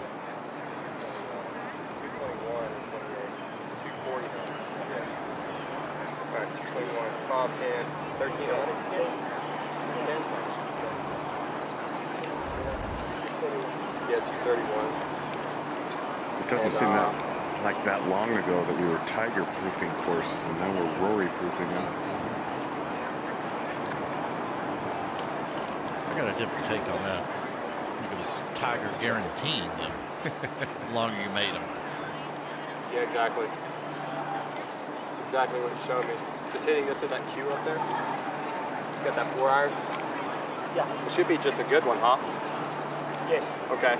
And we talked about to this pin, that bunker that's up, that's closer, that was fine. That was fine, yeah. But also, where we're looking, if this comes out left, it's always covering the left bunker, you know? Yeah.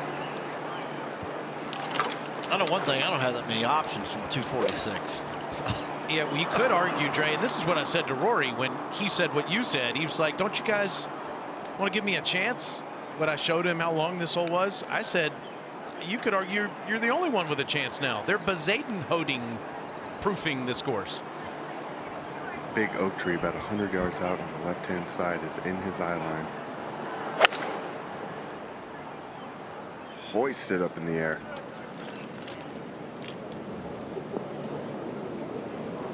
He needed 225 in the air, and 218 to the front. Anything 222, 225, and just live with the result. And 222 now went down off the left, set up for a big fade to this back right pin. Wind ought to do a lot of the fade for it. Just hit it straight up the gut. Hates it. Look left. It's a good hate.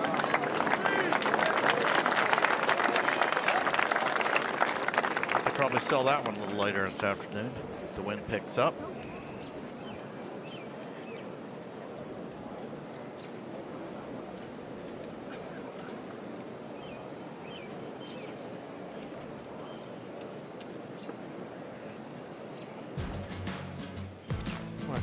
Xander and Sam Burns play. Sam has just bogeyed the 9th. Dropped back to 2 under. Fleetwood and Morikawa also are playing the 10th. Sam's best buddy, Scotty, getting in here early.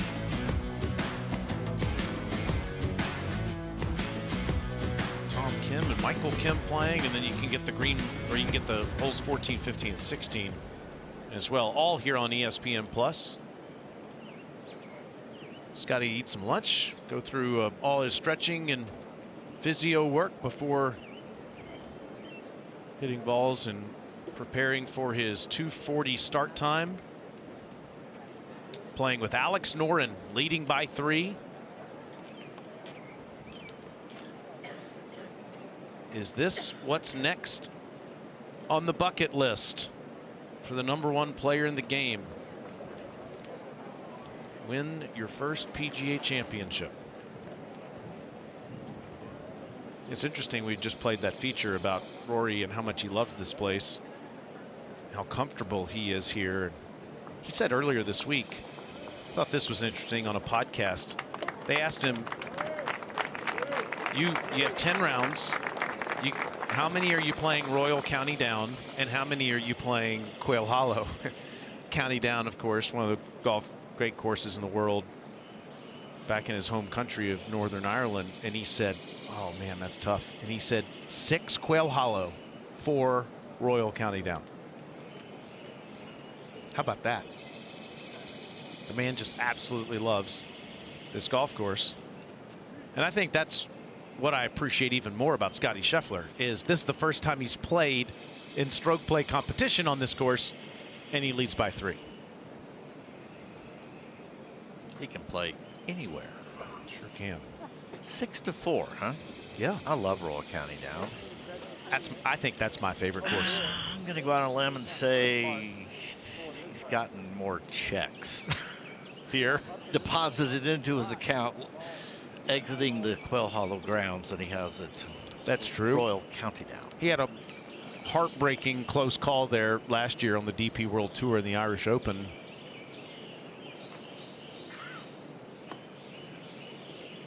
Played the Walker Cup there years ago.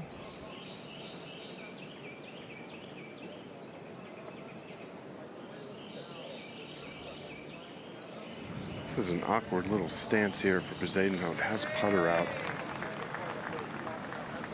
95% of players have the ball in the front portion of their stance when they are putting, and this is going to have to be well back.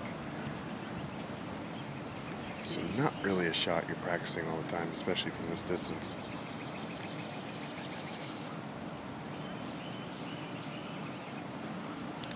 outside of 90 feet, going to move to the right majority of the way.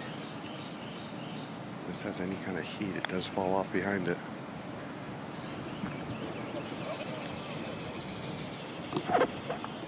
That's pretty darn good right there.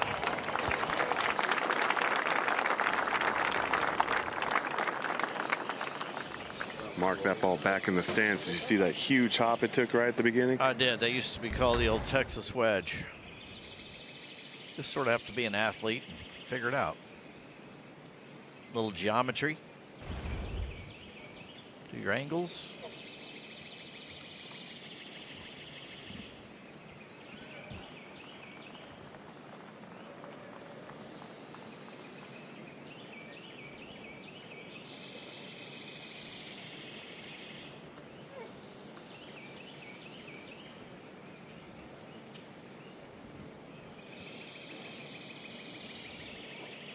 Not really a putt you're looking to make, but if you can hit proper speed and just give it a chance, maybe.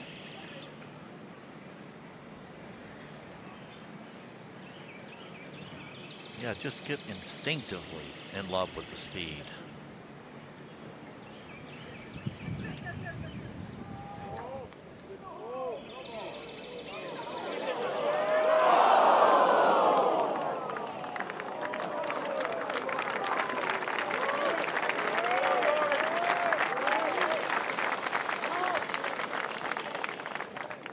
See it, feel it, roll it. That was nice. Darn near converted it.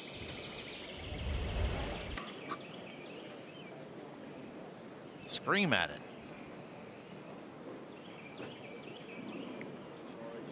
Those things have ears every once in a while.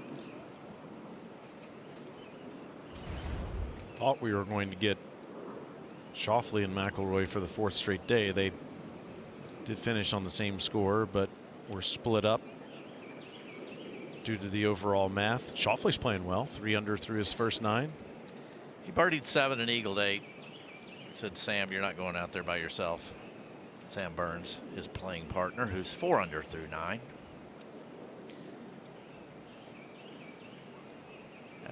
Had it to 5. Not a lot in this. Not much at all. So don't make it more than it is. Yeah, you start it in the middle. It's not moving one way or another to get outside the hole. That's one of those you practice for hours on the putting green. Make like 100 in a row before you leave. That's a busy scorecard.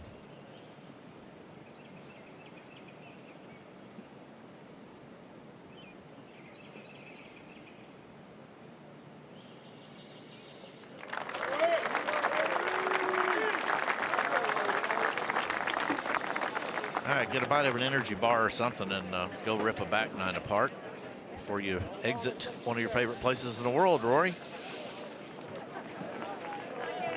Entertain us. Next May, the PGA Championship returns to Wanamaker Golf Club in Newtown Square, Pennsylvania, outside of Philadelphia. To register for tickets, visit pgachampionship.com/register. Registration closes soon. 30-year anniversary of Mark Brooks's PGA Championship win, going to Wanamaker for the first time since 1962. Philadelphia showed out last week for the PGA Tour stop that is typically here at Quail Hollow. That, of course, was at Philadelphia Cricket Club. This will be at Wanamaker. That's not far from Philly Cricket. Go to Frisco in 2 years for the first time. Go to Olympic Club for the first time in 2028. Of course, the U.S. Open was there in 2012. As they play the 10th, that bunker does come into play for Bezuidenhout over to the left. See how aggressive Rory is with that line. To this middle back left hole location. Everything on the front of that green sloping towards the hole.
we'll have to find out soon if that rolled in or stayed short of the fairway bunkers. It appears to have stayed short. A wind out of the right here. This is just a perfect wind for Rory to tomahawk one down the right side and let the wind bring it back.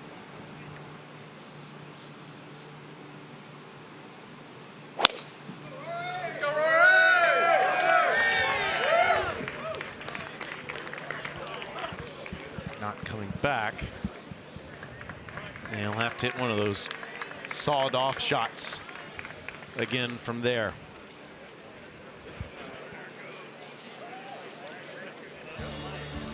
Under 3 hours away from Scheffler and Noren on the first tee in the final round of the PGA Championship.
Lunchtime on this beautiful Sunday at the PGA Championship here in Charlotte.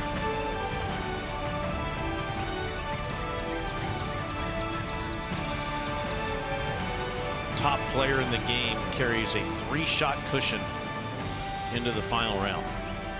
If someone is going to threaten him, Brooksy, who do you like? Well, right now, like, nobody to threaten him unless Scotty decides to allow him to come back into the game. You can't go past Mr. Noren. It's the closest man there. I did some math earlier. The highest score from the top 16 players that are on the board right now, and that's 10, just under 600 yards today.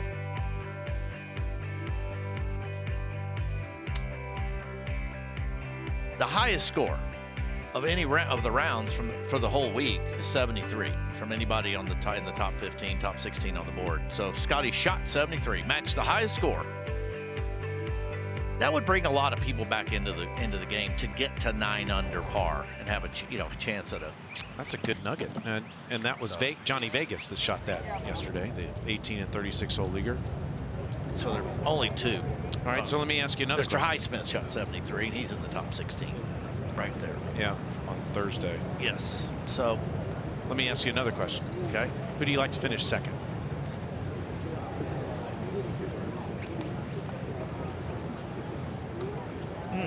God, tough question. John Rahm. Yeah, that's where I was going to go.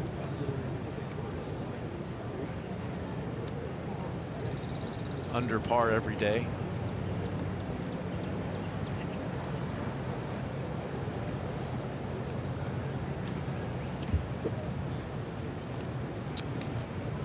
Why not? Rory's only got Rory has like 248 to the front. So that one can come out. This is going to come out more with the same pattern. The 5 wood will have different patterns. Yeah. So let's just do this, and you're very aggressive with that 98. If it gets past it, you know you got plenty of room. Yeah. You're probably looking at that greenside bunker and those two flags Baby right there. Bird, Yeah. the previous group. Wins this. Christiaan has 299. The lie is not great. Not going to chase anything up with a wood. Just trying to get it back in position. Anything on that right-hand side would be preferable. I mean, he can do it with anything. 7-iron, 6-iron, 8-iron. Just bash, flyer it down the middle of the fairway, control the direction. Where's it now, Dre?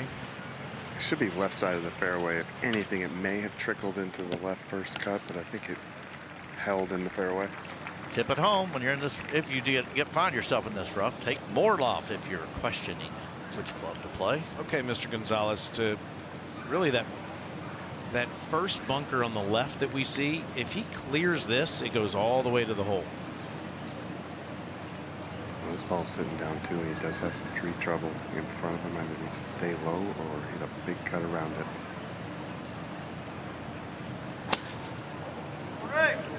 This came out low left. This is going to find left rough.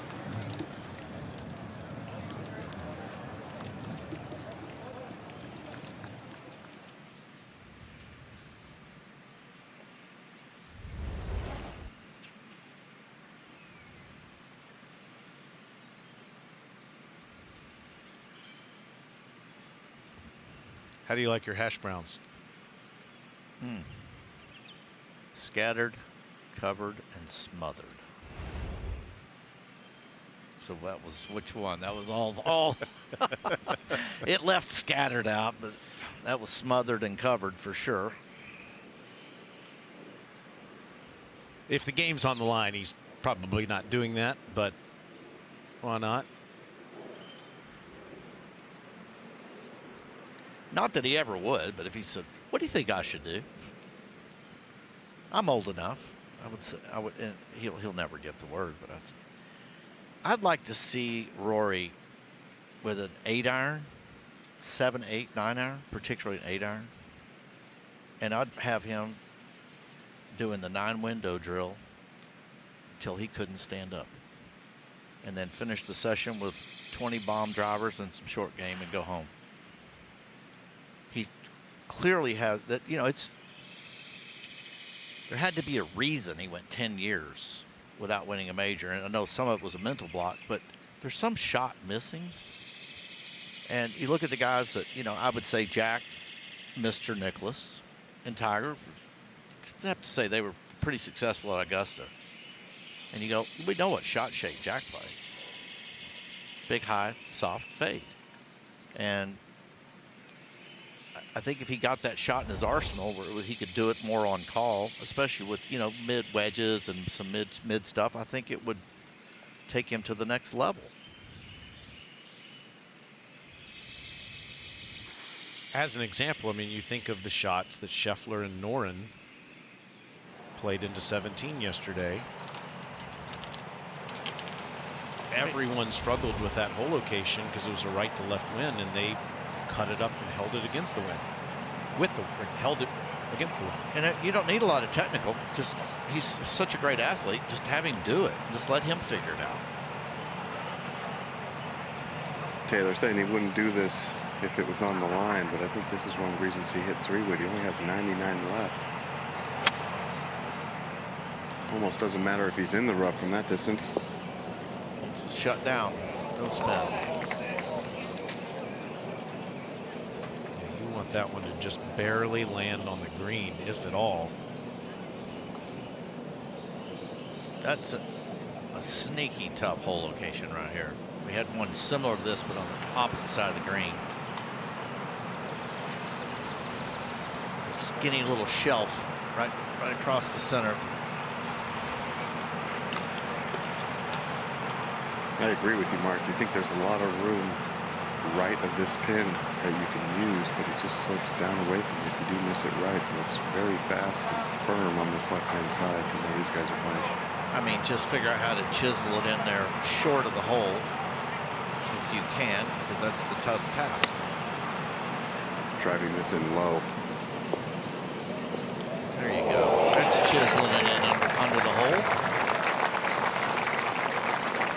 Difference between being in the rough and not being in the rough, too. Getting some check there. And another good look at birdie for Bezuidenhout.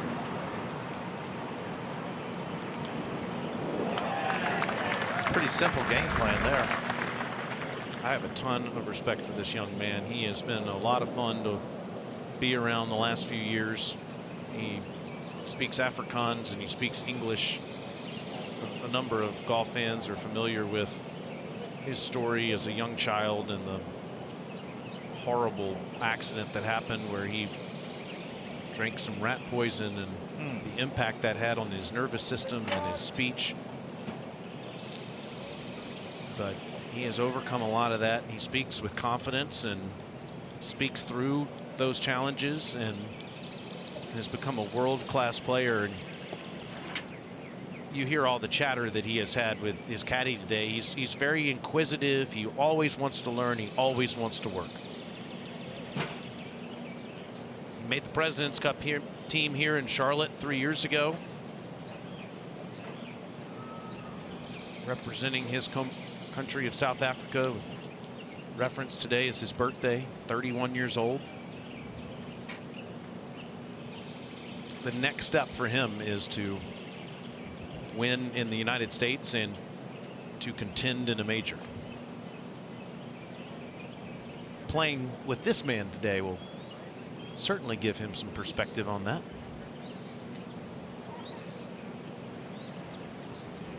Uphill the entire way. Pin cut right on a ridge, runs away from him past it. Fairly straight chip. You can see the color change. It's into the grain there.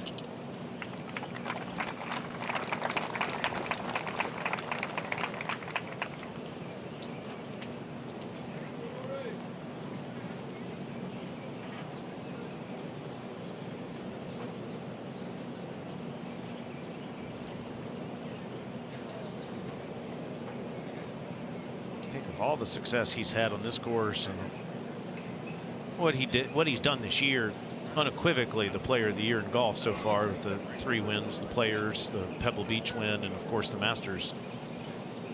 You just had to believe he'd be in the thick of it, but not to be.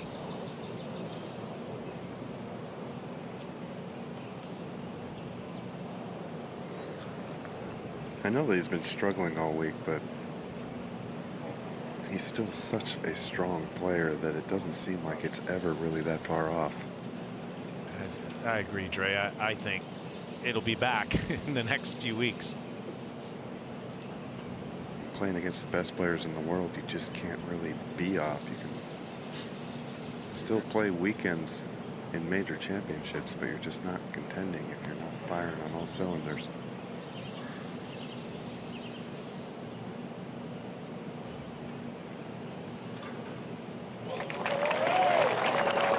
Even par on his round. You brought up an interesting point we can dive into a little bit when you said taking notes. You might want to be careful sometimes what notes you take when you're watching someone else play. There's a interesting thing, I call it shot envy, speed envy. You know, it's kind of interesting. I can stay on the subject after he knocks in this birdie. Convert a beautiful up and down. This would be 3 out of the last 4 if he can find the bottom. How about that? After that double bogey at 6, he's back to even par in his round. So my point is, they're not playing Rory. They're playing the golf course. I understand, you know, there's certain things you probably need to do. You need certain speeds to be able to play out here. I get that. I'm not going to oversimplify it or overcomplicate it, but what you could do with this hole, it's asking for a big, nice turnover ball here, right to left for these mostly right-handed players. Today's hole location. So you turn one over. You need to cut one into this back right hole location. This is probably the toughest hole location to actually get it close to. A little bit of room there, but it's back there.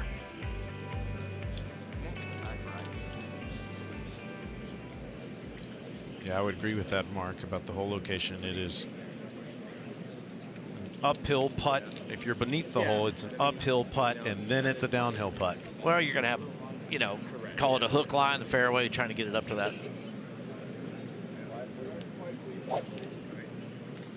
Uncomfortable shot.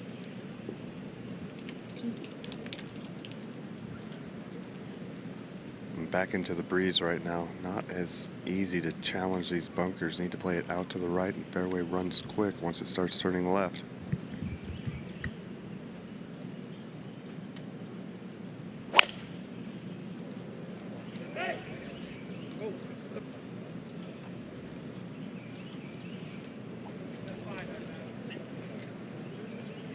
And that ball will find the left rough.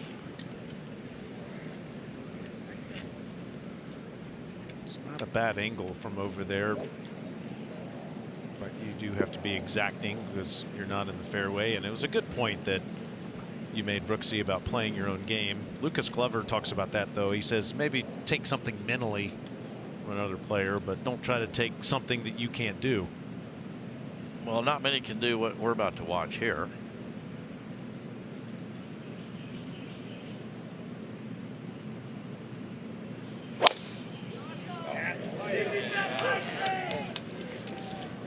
Up to. This is perfect.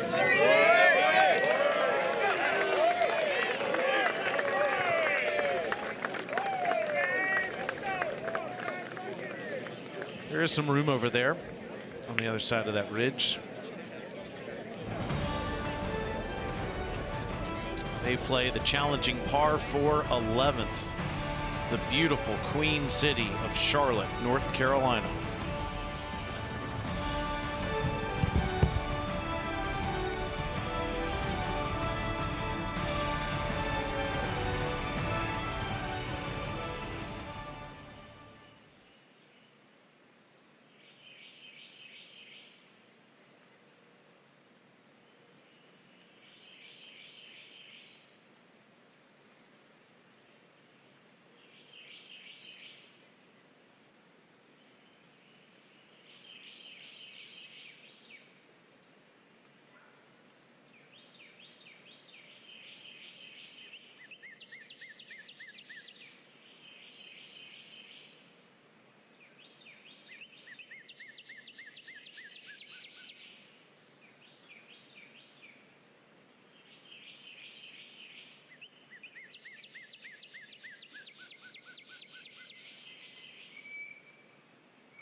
Welcome back. We're going to show you how Rory got to where he is on the 11th fairway. Another one of his signature drives, 90 yards to the hole. Made that look pretty simple. Converted. Tugged a 4 or 5 iron here left of the green. Kind of good break back break. Nice save. Wiped a 3-wood. Was looking for something better than that, which he produced with this long pitch. Very well judged, and that's a birdie. Slow start. Dumped a wedge in the bunker at 1. Just messed around on the 3rd hole from maybe 90 yards. Righted the ship.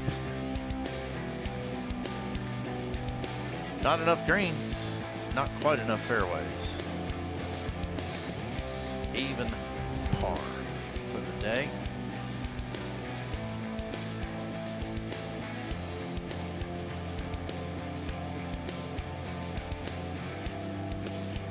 see where these two gentlemen put their tee shots. It's interesting what you said about being able to play all the shots. Wyndham Clark won a PGA Tour event here a couple of years ago, 2 years ago. That was his first PGA Tour win before he won the US Open, and last year won at Pebble Beach. He plays a cut every time. And on this tee, dogleg left, he aims at the 12th fairway mark and sends it over the trees and cuts it back into the fairway. And I mean, plays a 50-yard cut. Ran out to about 72. Well, that's fine. Similar, huh? I advocate playing one shot shape, but if you have the talent and the ability to do it and the guts to do it under competition, So you're going to be ahead of the field. So the first bounce is probably bouncing left. Yeah, so all of it, but come down.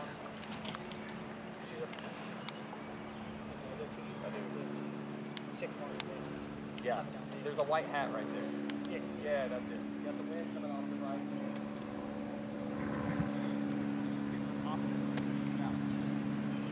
188 for Bezuidenhout here in the left rough. Ball sitting down a little bit. This is going to come out knuckling. Very tough to control where you're landing this ball. You're playing as much of an educated guess as possible. Didn't get enough of it heading left. Should have hopped in that front left bunker. Long bunker shot there. There's a lot of predictive analysis going on before each shot.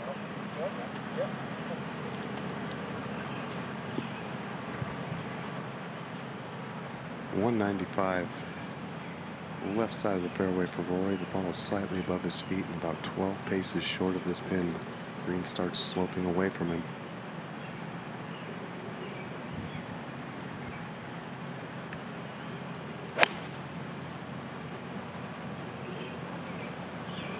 Just left of it.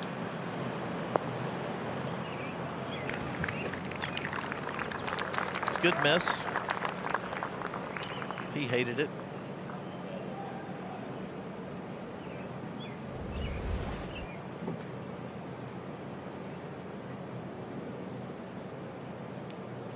Looked like he might have been going for a cut there. Caught it just a little heavy. Loving it. Slow then fast putt coming up. This is that whole location. Long, a little long is actually not bad. If you're gonna. Bezuidenhout won't be able to see much of the flag. Will not be able to see the hole from where he is in the bunker as McIlroy walks up the 11th.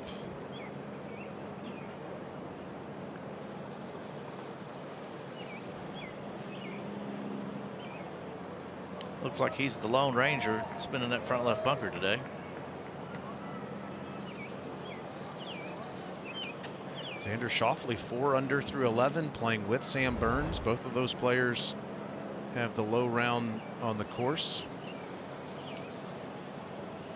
To borrow the NASCAR term, Schauffele's drafting off Sam. They're both tied for 23rd now.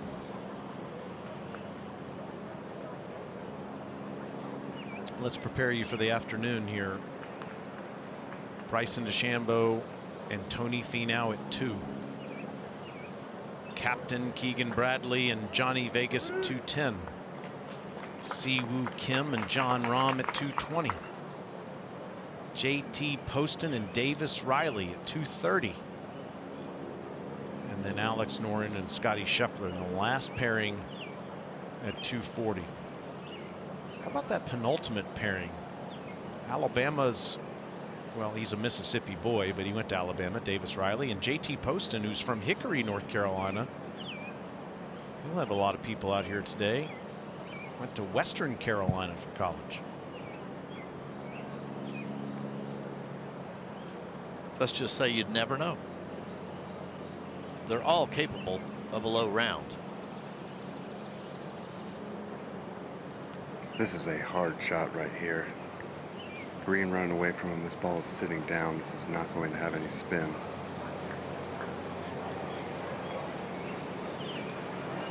Yeah, I don't want any part of this. This is nice. If it keeps running. Yeah, very good.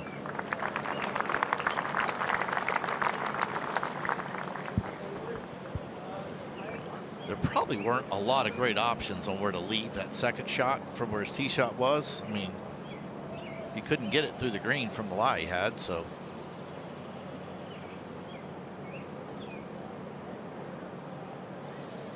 I don't know if I mentioned it yesterday, but you play golf one shot ahead. It's the way you actually play golf. And then you focus and concentrate on executing the shot right in front of you.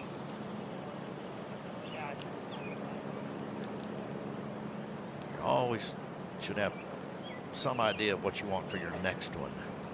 That's the plan.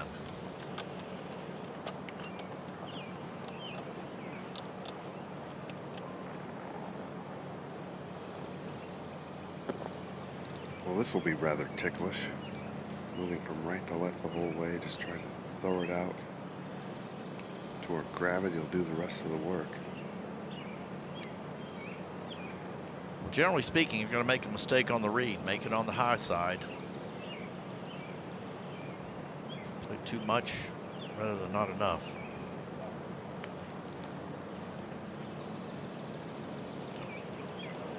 Well, that straightened out on him. Good putt. He walked after that quickly, like he knew it was by.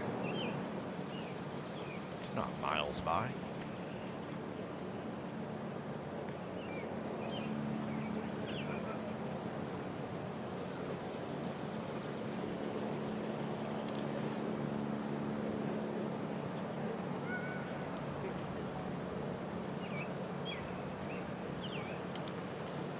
Christiaan with another dreaded 10-footer for par.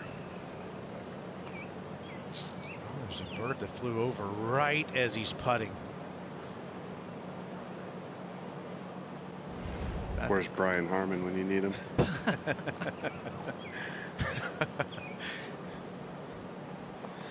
Avid hunter and fisherman. When Bezuidenhout played in the President's Cup, Dre, 3 years ago, Brian Harmon showed up on Sunday. He didn't play in the President's Cup here. He showed up in hunting fatigues on Sunday here at Quail Hollow because Kevin Kisner, who played on the team, and Harmon were going hunting straight from the President's Cup. You couldn't pack any extra clothes? I mean, he literally was standing off the 18th hole wearing all his hunting gear. Maybe just trying to get Kisner pumped up. This is fairly straight, but very quick.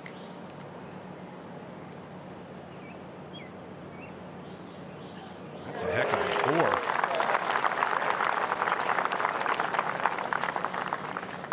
four. Sent that one down the pipeline.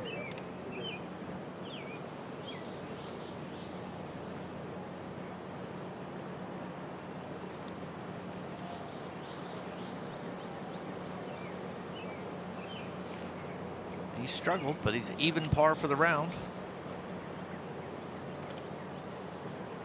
This has to be right center. Stock. A stock 4-footer. He's taking a few extra looks at this. Not so sure he's real sure what this is doing, but I'm sure he's committed to something now that he's over it. No bird shadows involved.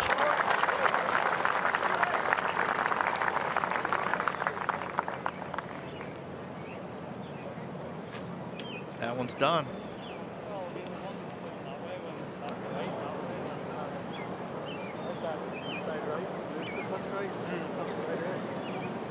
That's for the future right there. Even through all the success he's had there. Past the hole. Don't. They'll write some notes in Harry's book as they go to the 12th. You love this hole, don't you? I do. I love the tee shot especially, and I do love this hole location. Front right.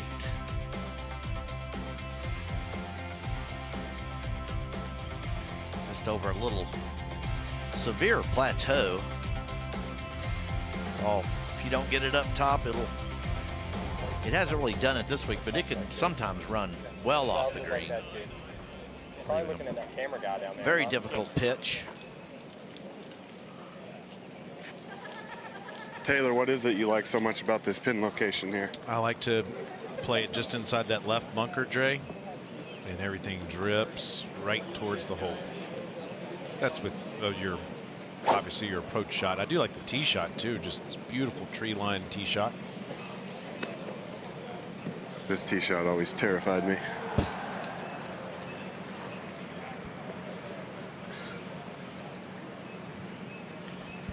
Probably the least altered hole over the course of its life here. Definitely.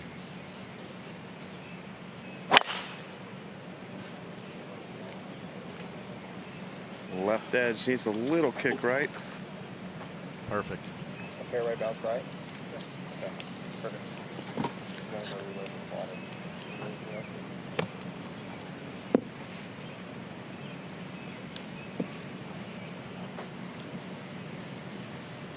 I'm a bottom shelf guy, Dre, on this putting green. That top shelf concerns me. As it should. Tough to get it back there.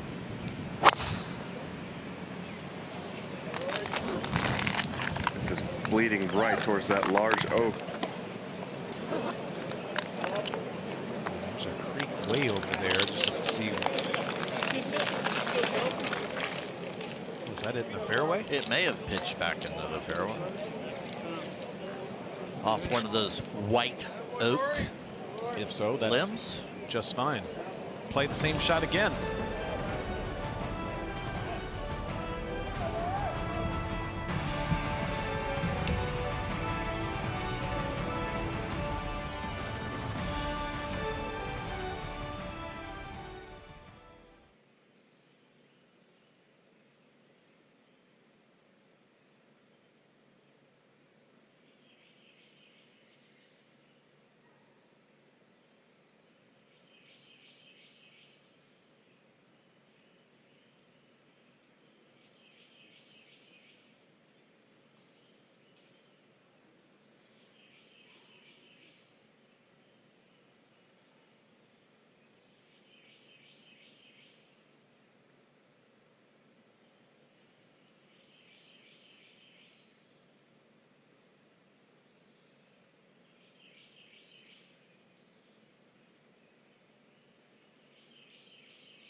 World number one, looking for major number 3.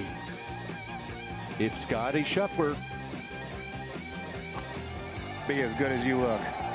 My goodness, look at this.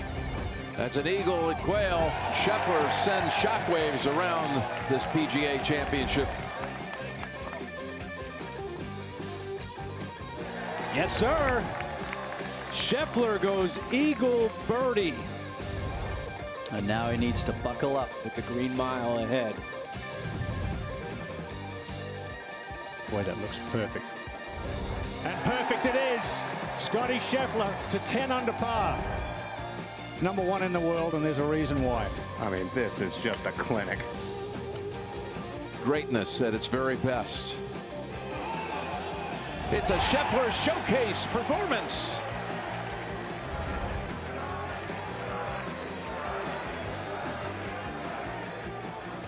Extraordinary. the best finish ever since the PGA Tour came here to Charlotte, matching our colleague this week, Graham Dillette. Rory McIlroy, the first time he won here 15 years ago, and Dustin Johnson that same year back in 2010. That is a wonderful event that Dillette, McIlroy, and DJ played in, but it wasn't the PGA Championship.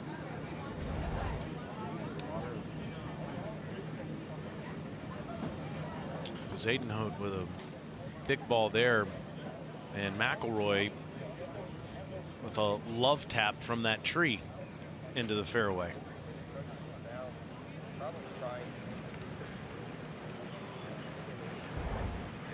Yeah, that was a nice break there for You like it like this? McIlroy. Okay, Once he that's gets fine. beyond Yeah, I that don't oak, think he's it got affects too much. other Probably little just small got you trees go left edge of the that tower he or would have had to something deal like with. that, or there's that person standing there. 5, 10. If it takes a hop, it's going to funnel. We want to stay, I think we're trying to stay on this side of it. This gets pretty steep over here. It's just easier if he finishes over this way. Plus, say 10 on, that's plus you again. That's 34. 34. Is there probably, I was going to say 8. You want to split it? Say 10? Is 10 a help? We're talking 34, so that's a 24 shot. 24. That's an aggressive 24, man. Up down on the stage. Yeah, on those. Yeah, yes. Yeah. Are you good with the picture and everything? Yeah. All right, man. Commit to that. 127, playing up to 130. Let's see if he plays this like you would, Taylor. Just a little long left and let it feed.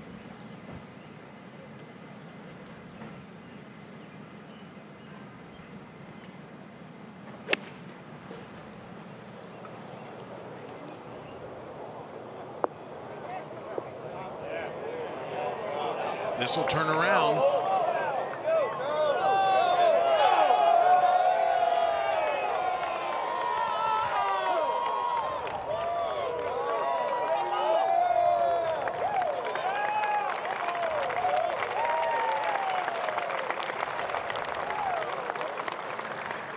How good is a delayed clap, Mark? Always makes you feel pretty good about yourself.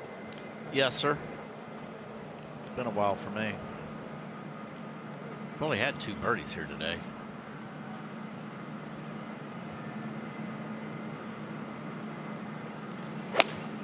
Rory from 127. Christiaan was 137.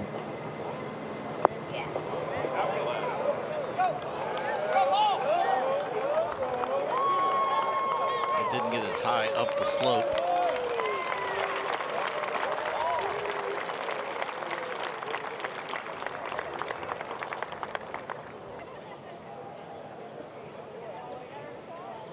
Birdie putts at the 12th coming up for Rory and for Christiaan. Pretty big ask to get it under the hole here. To give yourself an uphill look. Yes, because you're toying with staying on the green and that front right bunker. But we should hear some fun noises at 7, at 8, at 10, possibly here, and at 14 and 15, and then might hear some different kind of sounds at 16, 17, and 18. I will say though, looking at this pin sheet, we call it, pretty accessible for if you were going to set up potential scoring. You like all 3 of those on the last 3? I do. They're not brutal. 16 is in the front, and that front apron is just fine, or anywhere on the green. 17, everything bleeds right to left, like a bowl. Yep. I mean, you still got to hit beyond quality shot. The hole on 18, that's the traditional Sunday hole location. It's where the hole was when Justin Thomas won, in the back left portion of the green. And it's traditionally where the PGA Tour puts the hole on Sunday as well.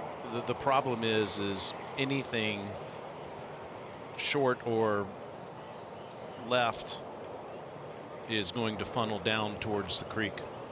But it's a much more accessible hole location than that front left. That's true. Yeah, where we saw all sorts of trouble on Friday.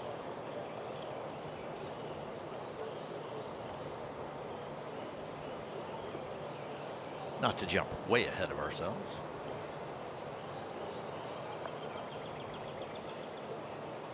"14 is a complicated hole location today, back right.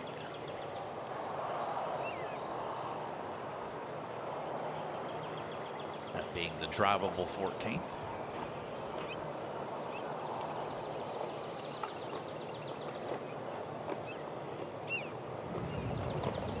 Taylor, you played here a lot more than I have. I have this breaking just a little bit to his right, but very quick down the slope.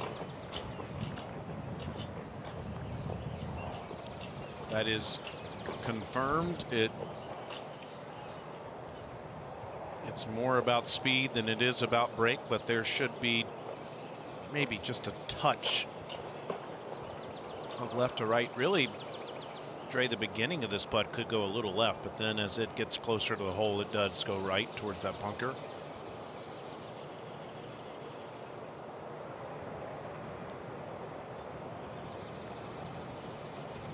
I think he could just keep it inside that left edge, but needs to gently tap it.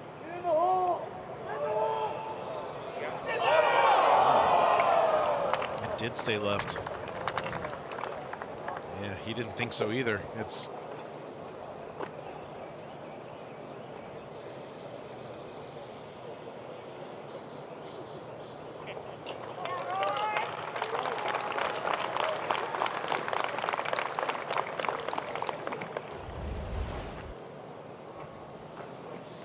he thought he made it.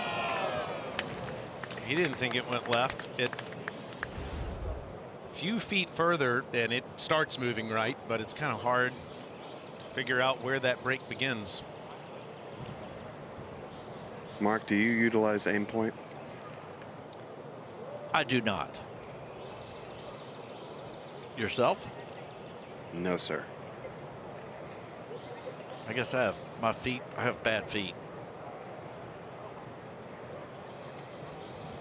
I feel like I have good eyes. I would agree with that. Let's stay positive.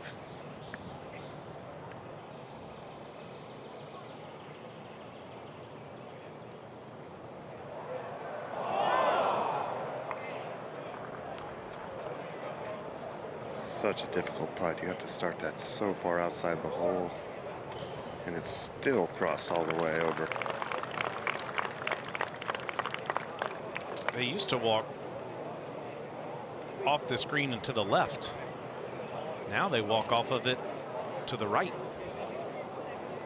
I thought they might switch the tee location up a little bit this week. But I think it stayed here for 4 straight days.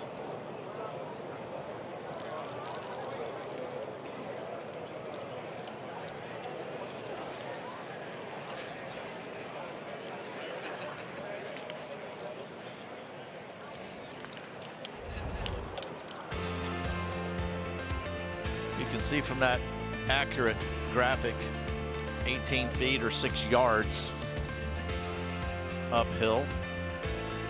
They've been getting some help. Breeze behind here.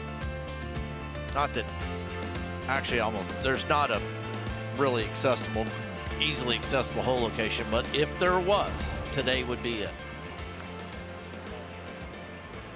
The back left section of the green. Anything lands 5-6 yards on the green, maybe 8 yards on, should take one big bounce back to this section.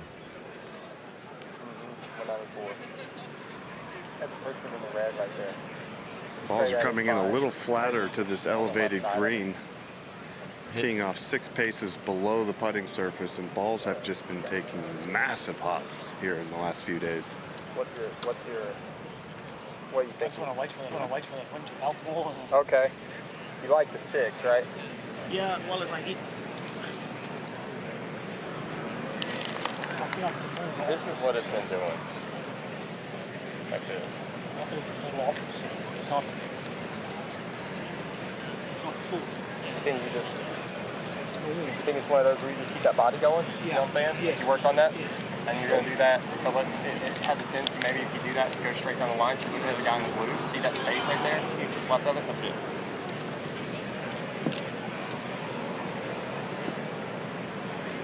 Straight downwind at the moment, 212 playing up to 218.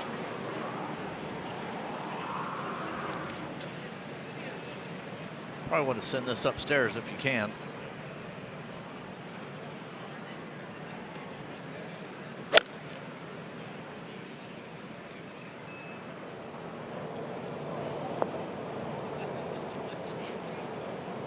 And that'll be okay. Just off the left collar.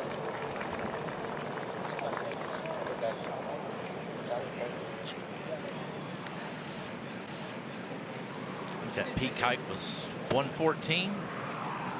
I'm going to go out on a limb and say this is 130.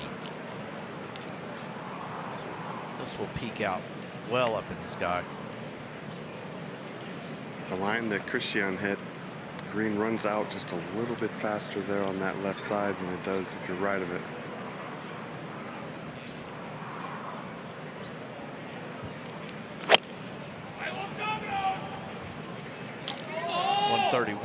That's good looking.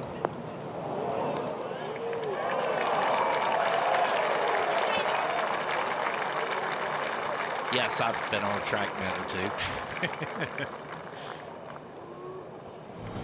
Maybe McIlroy will make some big moments around this lake in a minute.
Welcome back to the PGA Championship, where Rory McIlroy hit it to 9 feet and will be putting for birdie here shortly.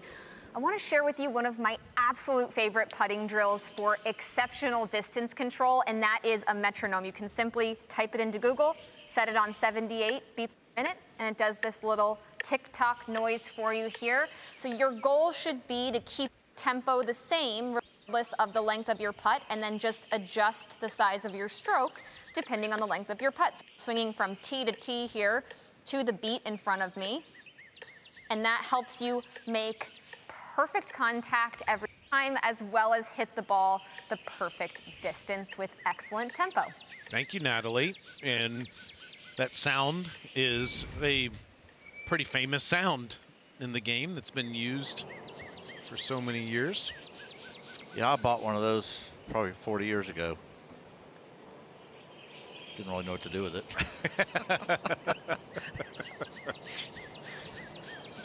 Set it beside my bed at night. Stayed awake till 3 a.m.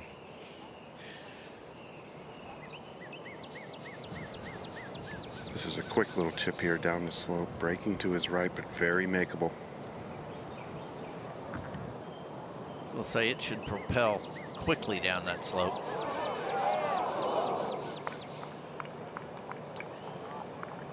So I'll give you my tip here. Your goal should be to leave it short of the hole. Just work your butt off to try to leave it short because you can't. I mean, carried that well on the green. I'm sure he wasn't trying to.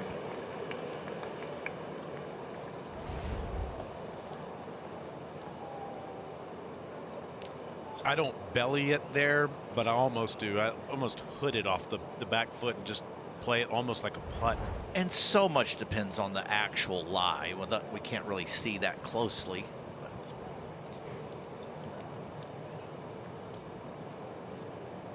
Looks like he's got the greenie so far. But you can see that's a lot of, but 1, 2, 3, 4, 5, 6, 7, 8. That's 9 good birdie opportunities there, and that is not what we've been seeing on this green this week. Still Bezuidenhout's turn.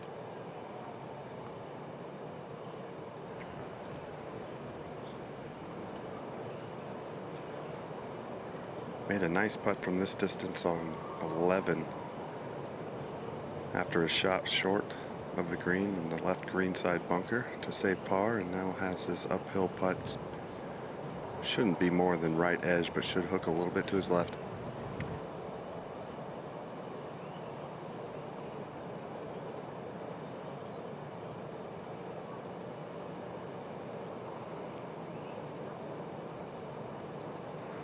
His caddy isn't involved as much on the greens as he is on full shots, that's for sure.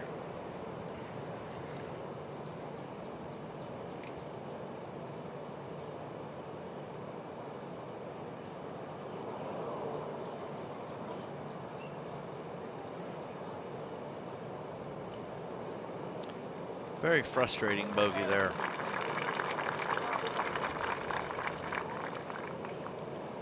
You don't feel like you're really that much out of position for the tee shot. Back to 1 over on his round.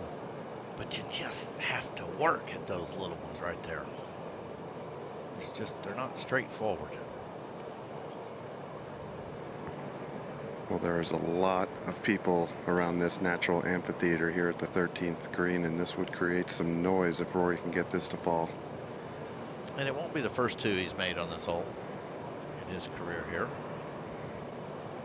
Half a ball outside the left, just stay committed. He can go ahead and give this a wrap.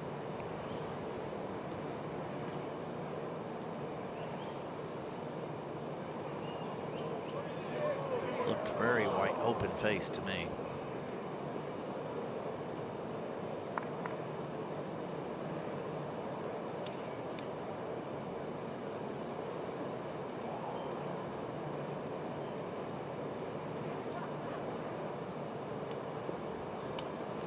Those putts breaking away from your body are the toughest to get started on line, I think. Still needs to pay attention to this one.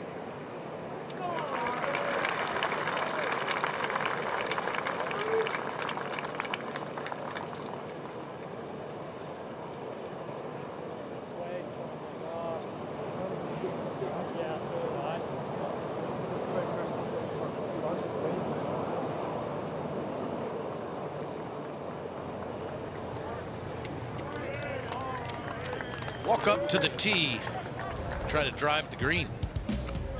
Take it away. You know this hole better than anybody here. Well, this is a tough hole location today, Mark, that really, as you say, you hit one shot to play for the next shot. Yes, sir.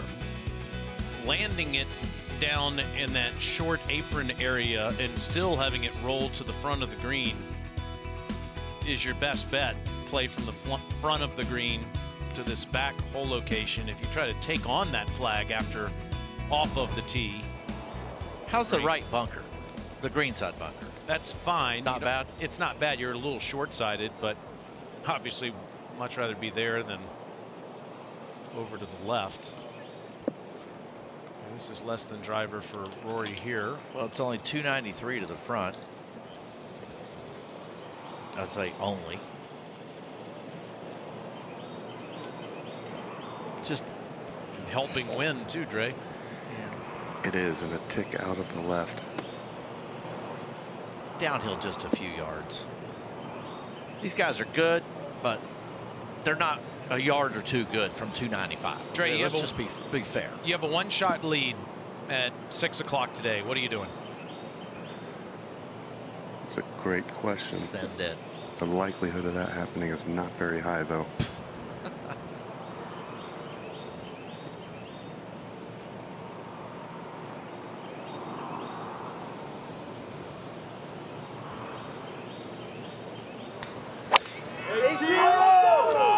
This is left.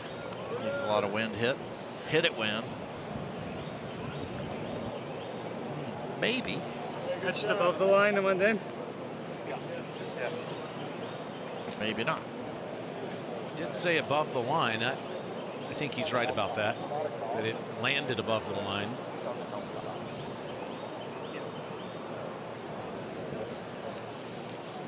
So if that was yellow, he would either have to re-tee or go over to 16 green. Think boat.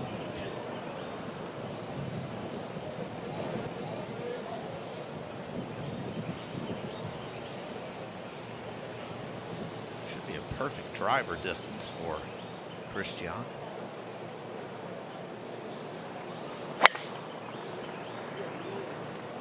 This is a great line. Yeah, it looked promising taking off.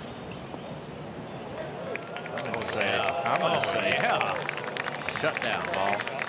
Full flaps. Triple flaps. All right. Get a putter on that. Beautiful shot. He could sell that one in a few hours. Sure can. For probably some handsome cash.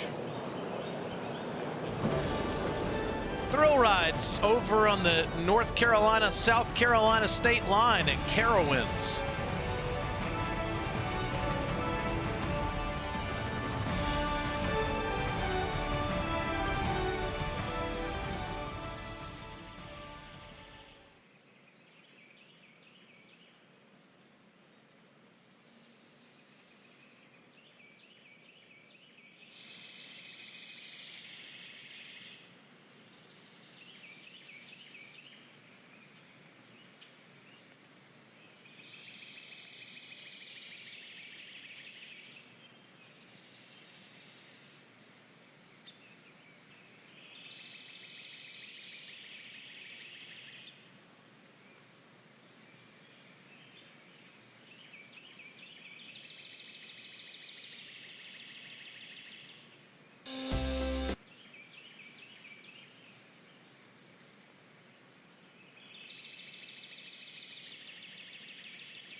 Looked like it was putting break.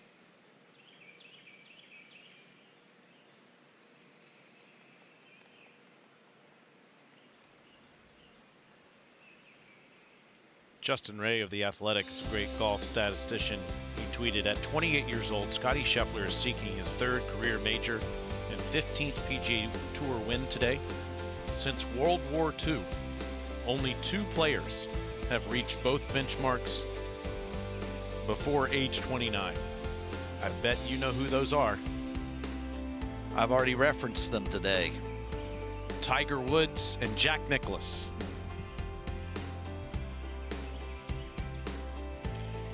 We have a tradition at the University of Texas Golf Club in Austin.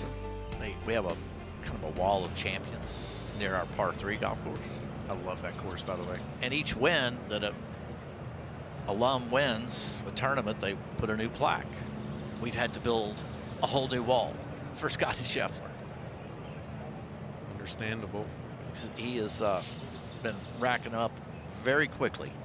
I think I took a couple of bucks off our director on that par 3 course as we listened to music a few years ago. That'd be the Spieth lower 40. I guess it hopped in. This will be up and trying to get up and down for par. this ball flew a long ways into the green with a 3-wood.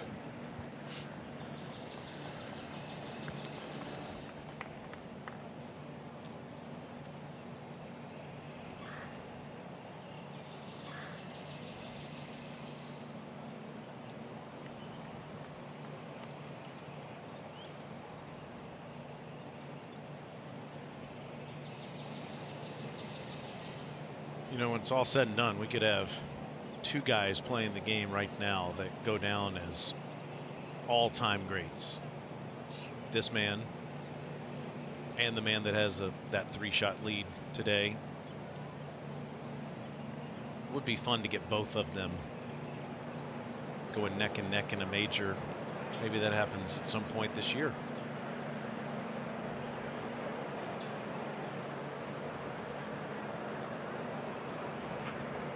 There's a couple other names on that board that could make some noise the next 5 years, the next 5-year window. John Rahm, Bryson DeChambeau. And maybe somebody that hasn't broken out yet. Yeah. That's just waiting for the moments. It's always fun. One more thing about that stat we just read. You know, Tiger and Jack are the only 2. I'm a firm believer that when you talk about the greatest players of all time, you don't just talk about those 2, you talk about one more. And his name is Ben Hogan, and what he did after that almost fatal car crash is more extraordinary than what he did before it. Here's McIlroy's 3rd.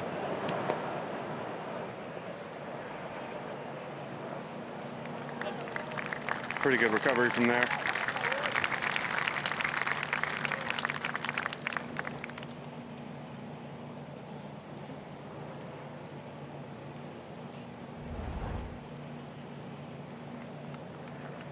Perfect yardage for Bezuidenhout on a par 4.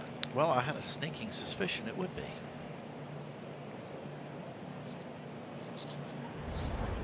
And besides being on the green, this is as good a look as anybody's going to have here today. I'll take that stick out here.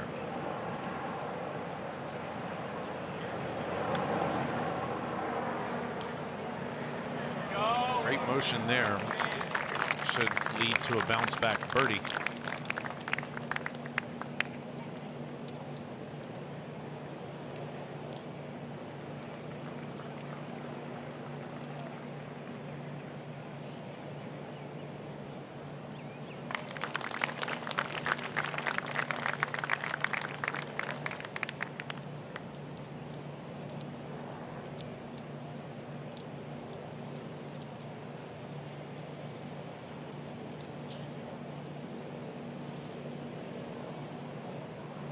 A similar putt to the last hole, not going to break as much, but again sliding away from him from this 6-foot range.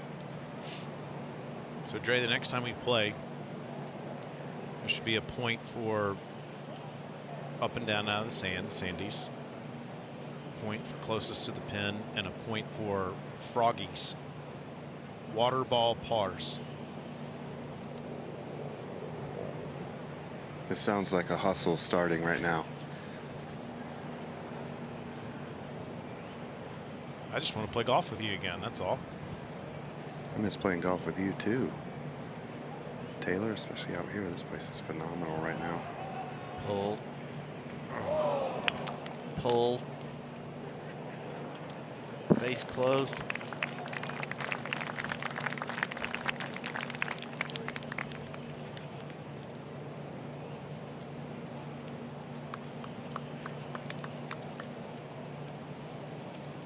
Almost a par 3.5. That's what I would. That's the way it played yesterday and today.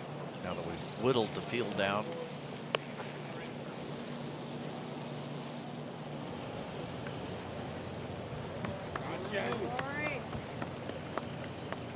And now they move to the reachable as well.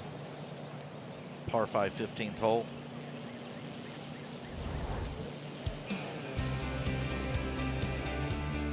.586.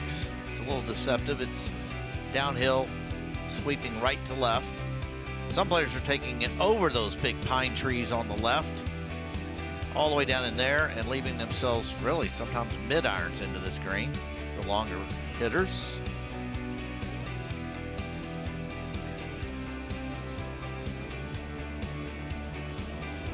It's the number 18 handicap, meaning it's the easiest hole in the golf course the other 51 weeks, and it's the same can be said this week.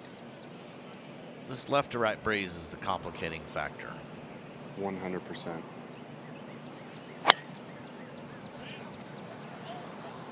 That's not complicated, though.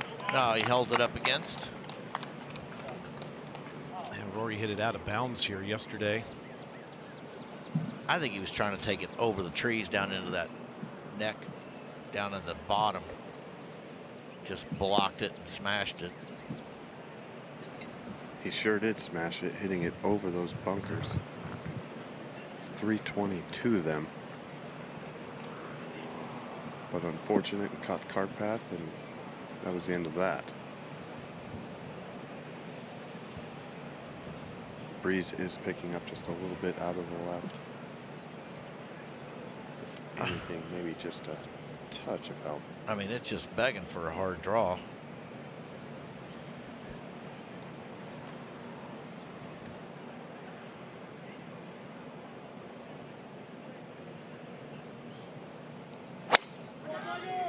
He went for it. Pumped it. And he did it. Well, it's...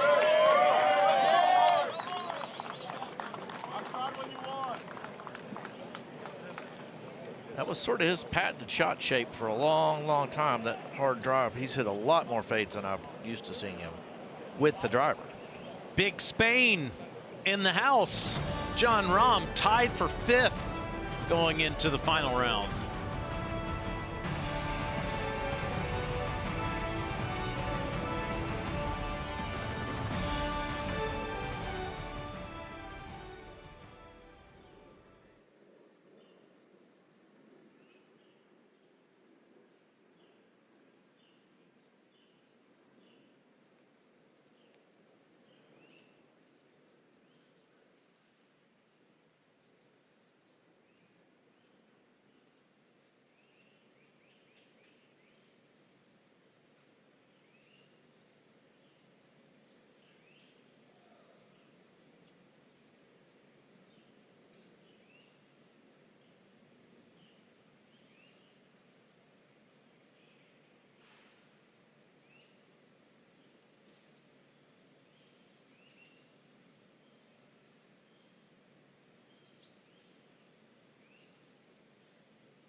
The course doesn't move. The opponent does. Ahead, behind, around the course, up and down the leaderboard. Both are the enemy. Not either or, yes and. What a shot by Scotty! To win a major, you'll have to beat the course and your fellow competitors. I think the first part of that Wright Thompson just said is what Scotty Scheffler talks about all the time, isn't it? Play the golf course, play the next shot in front of you. And you could absolutely argue, Mark, that Rory McIlroy has his best might be better than the rest, but Tiger Woods included, I don't know that I've ever seen somebody that is better at playing the next shot than Scotty Scheffler. Well, to add on to that, you need to not just play the next shot, you need to play the next shot with what you know you can do. Make sense? Not what you hope or wish you could do and then flail away. Dance with the girl you brought. It's just really remarkable to witness and get to see it here in Charlotte. Another smoked drive down there, the longest drive in the final round, which, how many times have we said that about Rory, hole by hole? They both hit good ones here, and Rory outdrives Bezuidenhout by 37 yards. It's on 25. You got 93?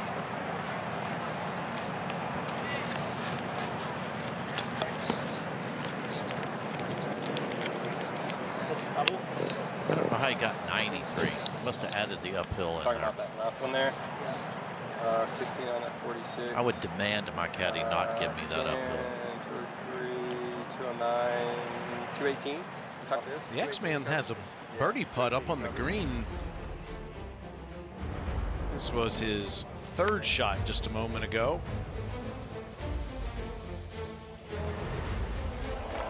So he has that for birdie. Let's go up to the green now. This is also available on ESPN Plus. So Schauffele and Burns both 5 under on their rounds today. Those are the low rounds. They're playing together. And they're now tied for 17th at 3 under. Just probably knocking spin off. Is it going to bias a direction start line, you think? This is what I got the word right here. Some debris on the golf ball here, Dre. Yeah. There, now the blend's turned. He's showing the same thing. Never real reassuring, but I don't think it's going to do a whole lot to it. Yeah. I would do. assume he's just Yes. hoping it doesn't. I think that was a great target. 277 all the way back to the pin and 252 to get to that front edge. It does play up 9 paces from where he is. I know you didn't want me to give you that number, Mark. Now, just main thing is take out that first short bunker on the left and just give it a rip. He did rip it. This is just right of the green side bunker. A little short. Nice spot. I didn't want the number because I didn't want to hear the biggest number. To mainly just whatever it would have been to take that first bunker out of play.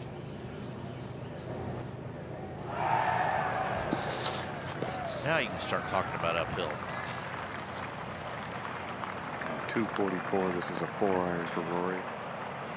7 paces uphill, but on a downslope, this will de-loft his club just a little bit. Probably going for a high cut.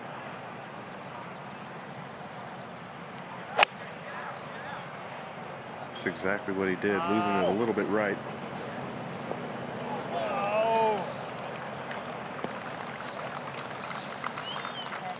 Not too bad over there, though. No, but that wasn't what he was looking for. Tough call there. Side ball above your feet, trying to play the fade. Ground says hook.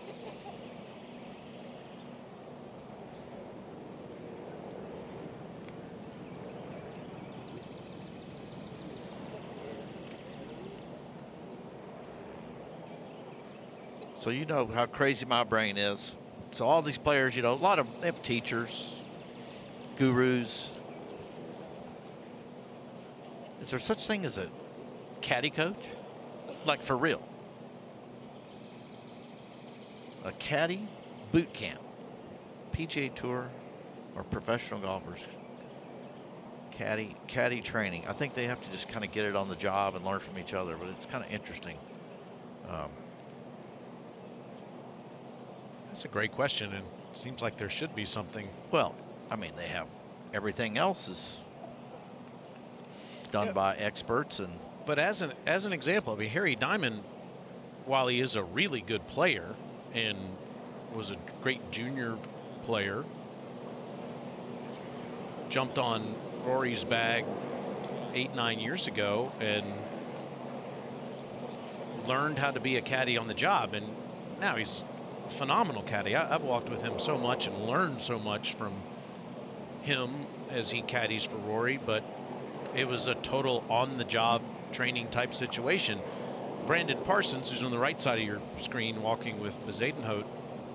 He caddied for Justin Thomas. He caddied for J.B. Holmes. He caddied for Josh Teeter. He was, I guess, what you would say is a professional caddy coming into this job. And as a really good player, Harry kind of knew what he probably would want, and then he tailors it to what makes Rory tick. It's just like this information feed. Everybody's a little different. Some guys want, you know, all the numbers. Some guys want the critical numbers only. Dre, have you ever heard of that? Any sort of caddy training? I thought that's what the Corn Ferry Tour was. No, I have not, though. I think a lot of it just is, if you're going to teach a caddy how to caddy, it's easy to do the numbers, but trying to figure out the psychological parts of the game, when to talk to your player, when not to talk to him.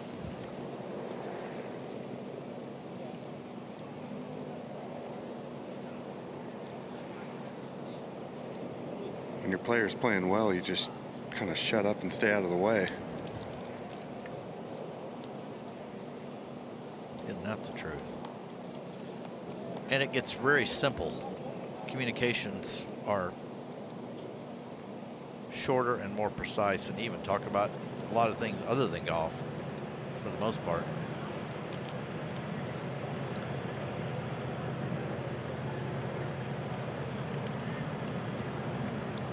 For this distance, pretty straightforward. It's not going to do anything crazy on the green, pretty much straight back up slope. Well, they ought to know the bounce by now. This is the 4th round. No check. That was a little loose there.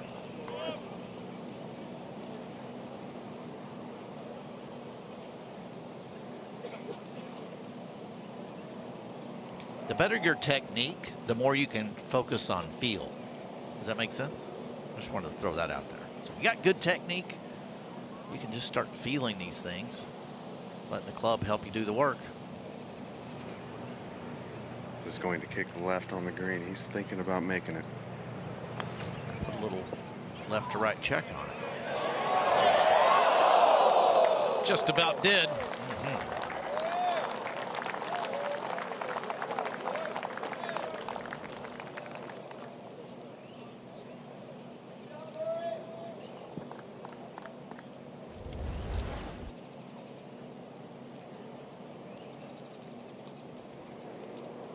That was pretty true spin there.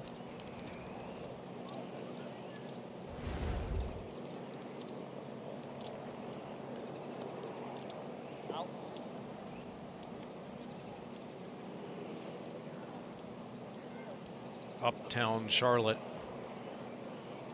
Just about 8 miles from the course.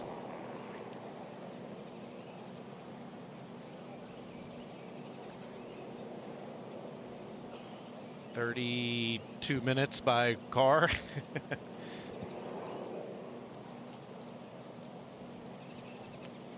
Beautiful country out here. Mark Brooks's car will be driving from here to near there shortly. Stop, find a little barbecue on the way. Go with that bacon.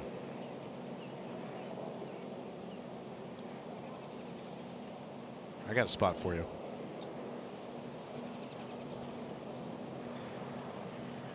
This is going to be rather quick, breaking hard to the right. Aimed well outside the left edge.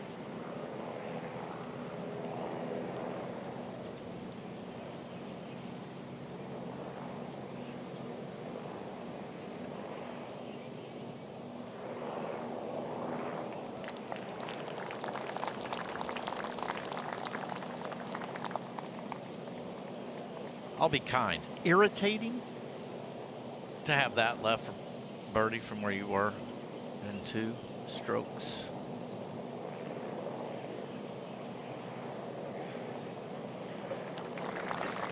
I had a tendency to run a little hot after a shot like that. I was going to say.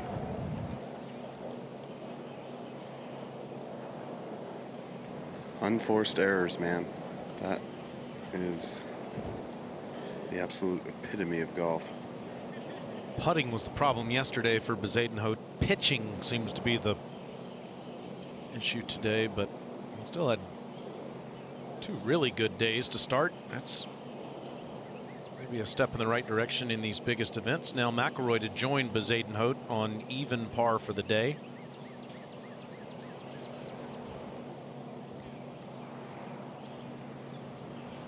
Moving just a little bit to the right. That's better.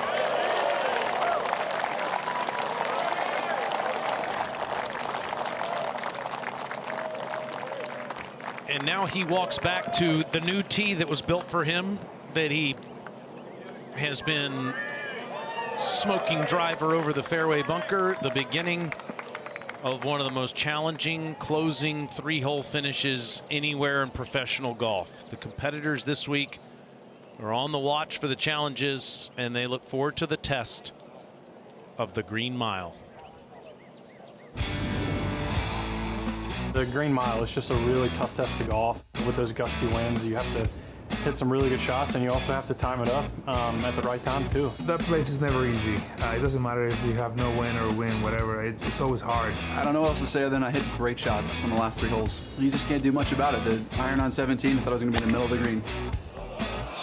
We just got smoked. The wind flipped and went right in, and that's a game of golf. When it's blowing like that and the greens are this firm, it's such a fine line with hitting the ball close to the hole and feeling like you're scrambling for par. I can imagine those holes playing under par, and so for me, at the end of the round, that was nice to steal a couple shots coming down the stretch. There is another part to the story today in this final round, but so far the championship lead by 3 for Scheffler was gained here.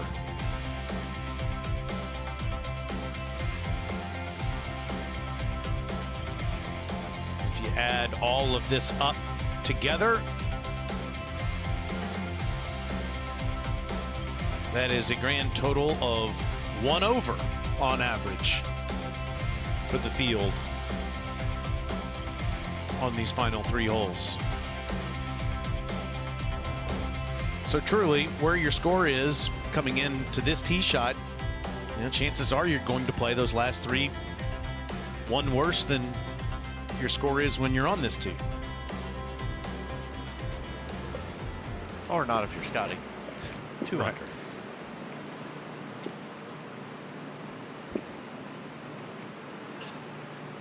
I've been kind of keeping up with the scoring today. It's a little better. It's the best it's been all week as far as to par.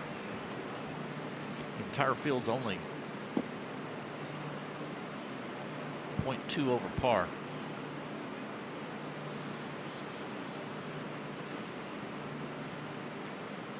.2 strokes, that is.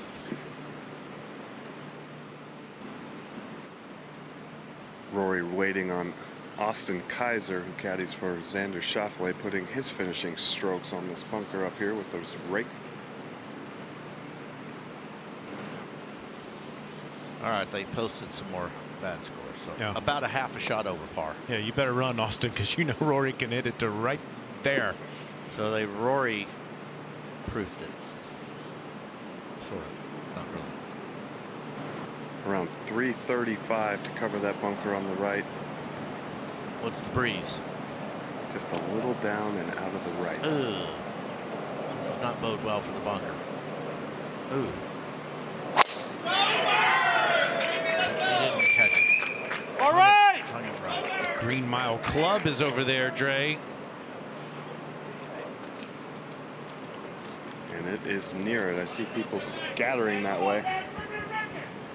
If they find it, he gets a free drop from it. I might try to get a free hot dog over there. It's quite the spot.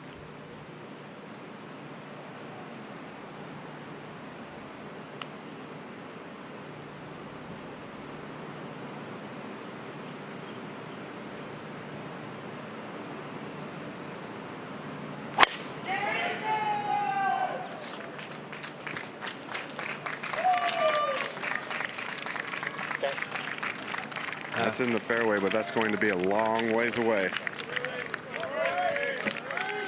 But a good angle. The green mile taketh, and the green mile giveth.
Back in 2017 in August, less birdies than what we've had through 3 rounds in May of 2025.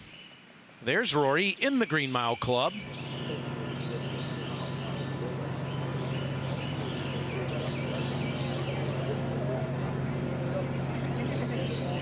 So we'll take relief and get around from this corner.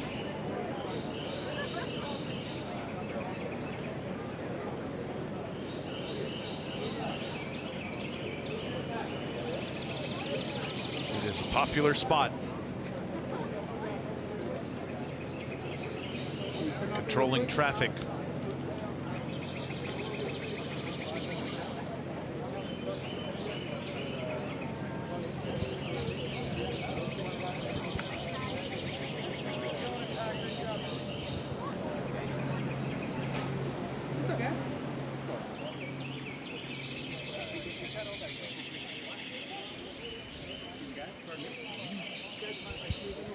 I'll clean up my caddy boot camp talk. You know, these guys are all professionals at this, and I think the role of the caddy is importantly has been taken more on more importance, and they truly are part of these teams. Most of these players have good support groups.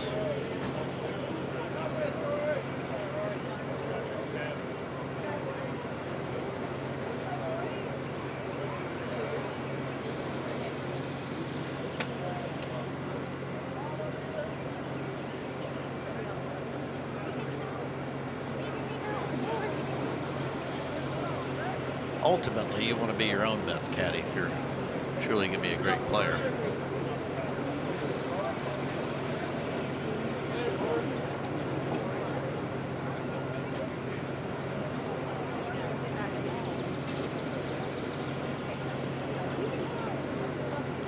You ever been up here? Oh yeah, are you kidding me? Will he be able to see the green? If he's moved, if he gets right near that path, absolutely. This will be the 1-and-1. There's a good chance he'll be standing on the path here, but he doesn't want to take any more relief to the right of that. Yeah, when this massive building is taken down, it's not a permanent structure. The 1-and-1 rule. They'll find sight relief, then a club link, and he has to drop it outside of that first one, inside the next one. That's what I was referring to. It's actually a good place to play from to this front left hole location. And they'll deal with the cart path in a separate ruling here. So he could actually drop it and stand on the path and play the shot. Yeah, here's a good virtual look at what he has left. He still might have a better. Let's see, which one would you pick? I'm going to take Rory's. All day. That's a 131? Yeah. He's going to gap wedge.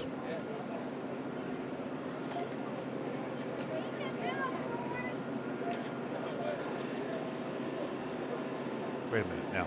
A little security work. Maybe he's going to play it from where it is. Oh, come on. Sign me up. Here we go. No chance. Go for it. He's just playing with the crowd. I mean, he unlocked that gate, chain link. But he can stand on the path. That's my point. Path is separate obstruction. Mark, you know what the issue is here is that once he takes his relief over to the left, with this wind coming out of the right, there are some PGA Championship flags hanging and blowing that way. And if he were to catch one of those, who knows where the ball goes from there. And of course, the issue on the left is the pine straw.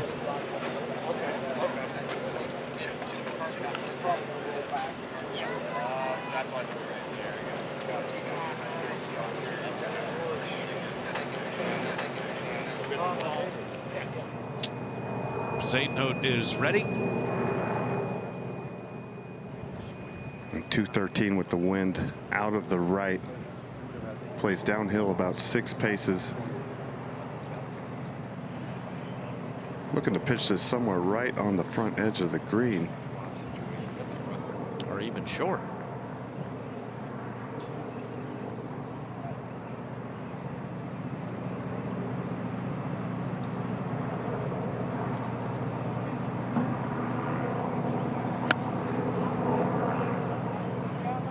Starting this out right and drawing. This looks good. It is good. Really well done. I think that landed short. In one of those immaculately maintained Tahoma approaches. Tahoma is a Bermuda grass. Over this way, guys. Over this way. Stay right there. Don't come any closer. Closer over this way. Don't go any closer.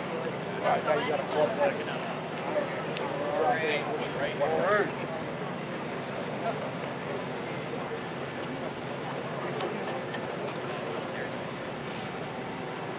So he has to dodge these flags on the Green Mile Club.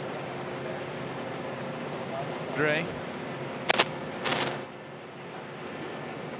Sorry, say that again about the flags. They are. He has to manipulate this ball around those flags as he plays to the hole.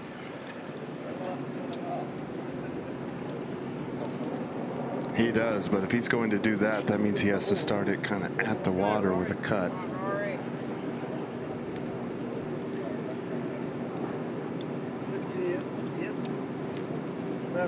I think he's got a little more than 131 based on those.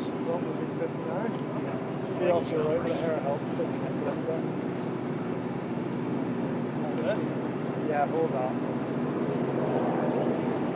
You're right for the help. All in all, where everybody's walking, You get wedge there? this is like hitting it off of the fairway. Yeah, he's asking if you can get wedge there, so maybe a little further back. This is definitely further back than. I think I heard him say 176. That sounds more like actual. But playing down and downwind. He hasn't looked up much at these flags. Let him know, Rory. He's going really over the heads of those people that are on the far left part of the fence. Yeah, we're looking at 14 green or fairway out there in the distance. It's on the other side of the lake.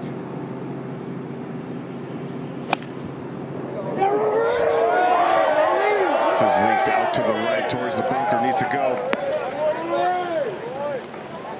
just short.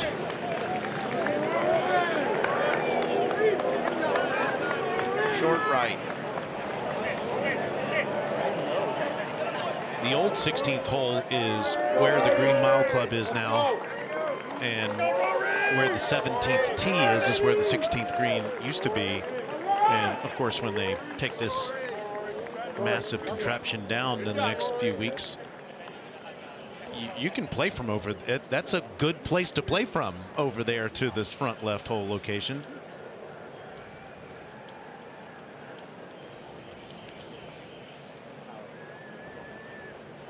That old 16th hole, Rory used to dominate it.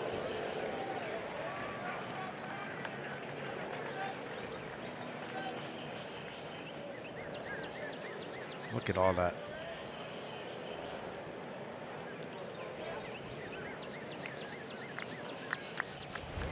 In fact, a year before, well, actually, yeah, the last year that the old 16th hole was in operation, Rory shot 61. So you could argue there isn't a new course record when this hole has been in existence. Did they reconfigure the lake a little bit? They cut out all sorts of trees that were down here, and yes, around the water just a little bit. Yeah, used to be the member tee used to be down there where the 16th green is now for the 17th hole. And when you played in the tournament, Mark, the 17th tee was well to the golfer's right of where the tee is now. Oh, really? Yeah. Okay. Well, this worked out. It's beautiful down here.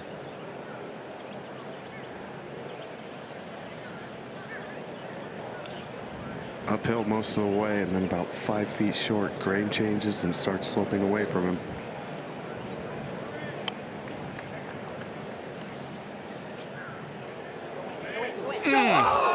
Gosh, he has been all over the hole with that club today.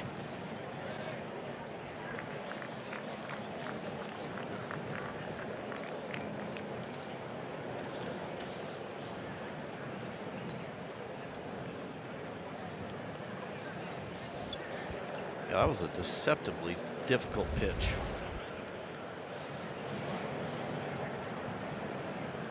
See what Dre's talking about. That ball was smoking. Knocked a few feet off of it. Could almost argue that it power lipped out and gained a little speed.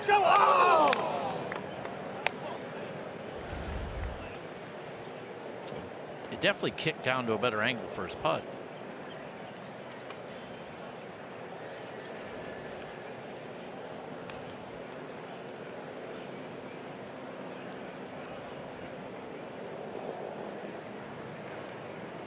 This is a very similar kind of reaction. Uphill the whole way and starts turning left. Once it crests that ridge, most of the break will come at the end.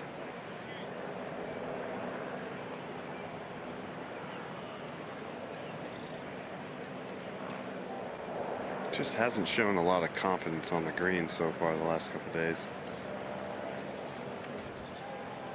I can relate to that. Stays even on his round, 2 over in total, tied for 45th.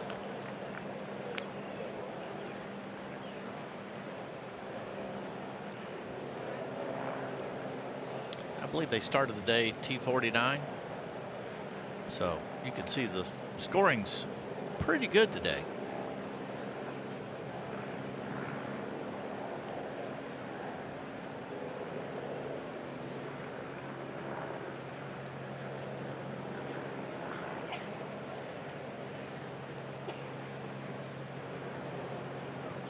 This would be a very adventurous par if he can manage to find the bottom of the cup.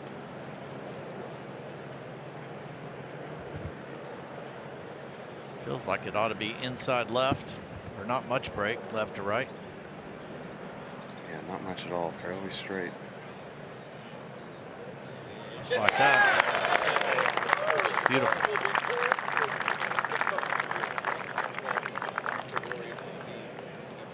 Well, first The leg of the Green Mile was entertaining.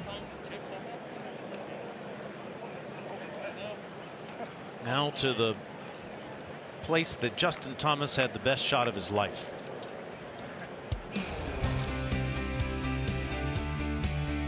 .216 today. We're going to have a right to left breeze, and pulling the right club and getting the right shot was difficult yesterday. Maybe they all learned something.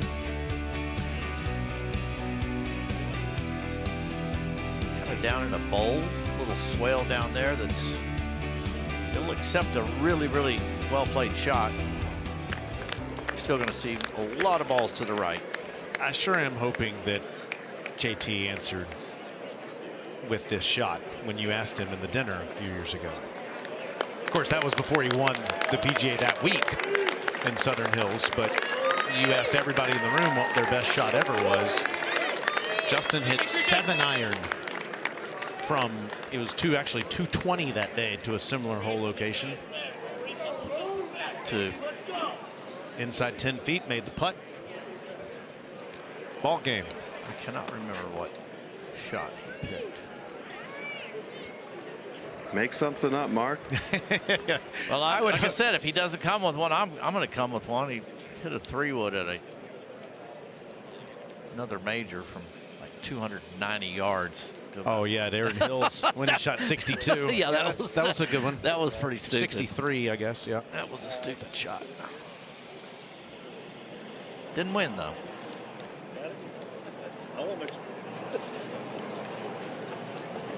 Cool. 10 on? Yeah. 10 on, which is 99.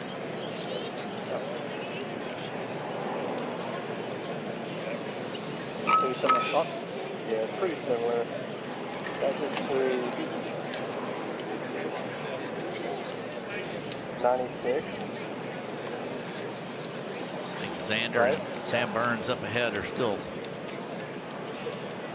trying to solve the puzzle.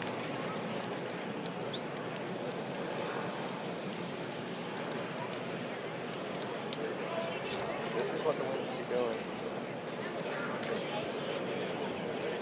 It's pretty consistent. Okay. Green Mile is hurting both of those guys.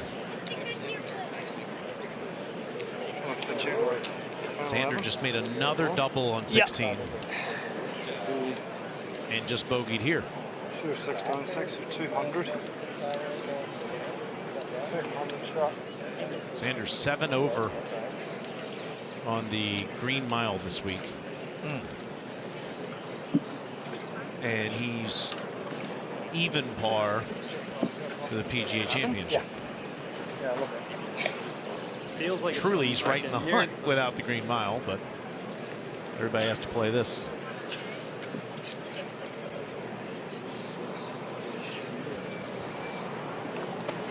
This is a scary little pin right here, Taylor. Yes, sir, but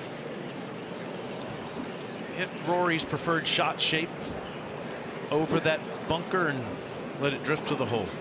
Wind is helping in that direction also. Probably about 5 miles an hour from the right. I think there could be a smidge there. Yeah, I'm with you. Man, still going to pitch for the green. Yeah. Yeah, good one of those. Come on.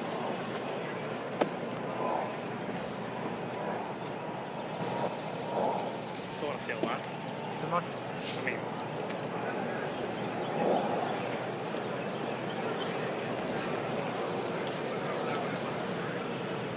It's so tough to feel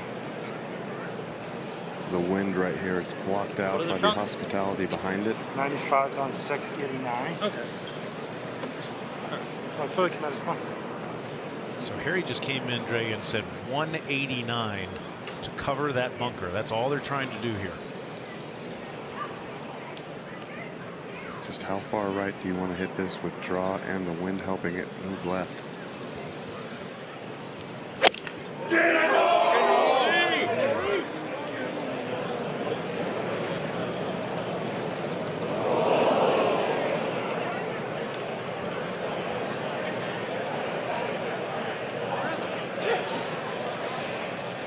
Let's see if it's in the rough or if it covered. It's not in the water. He's struggling to see it also, but there were no splashes, no ripples. He should be about 5 feet above the water line.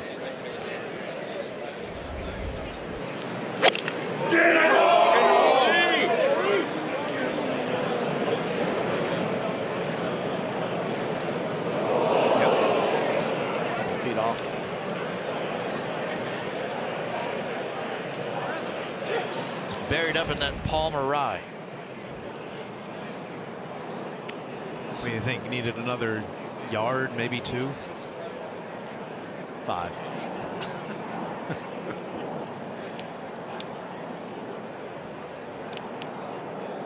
Yeah, 2 yards would have popped up.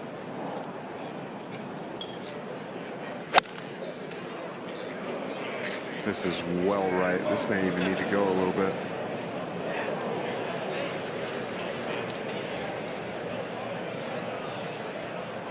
That was a poor strike right there. Landing in the walking path, short right of the green.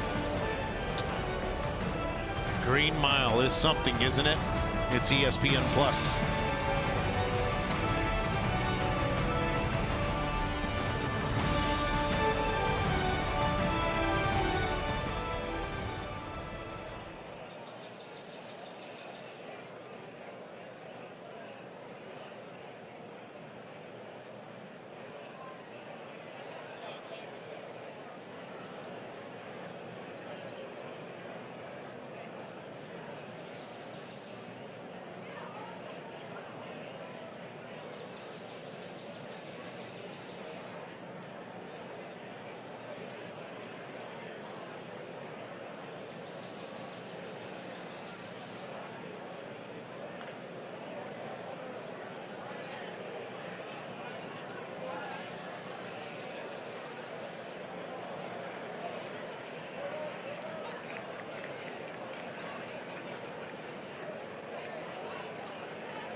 Yep, Rory McIlroy and Christiaan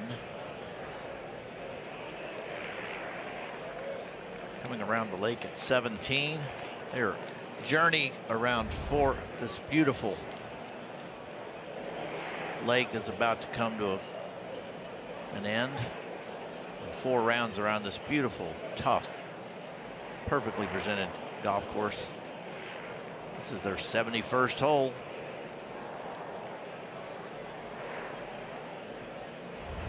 No birdies today. Pretty obvious from the 0 there.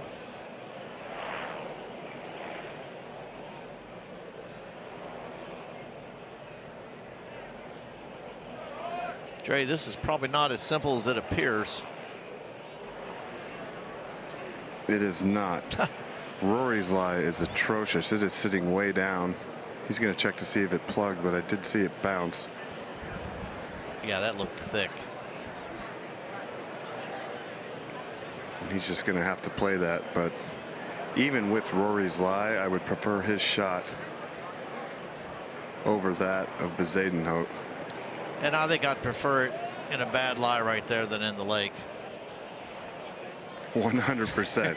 So, I mean, you can't have it all. No wonder you won one of these things. Crusty.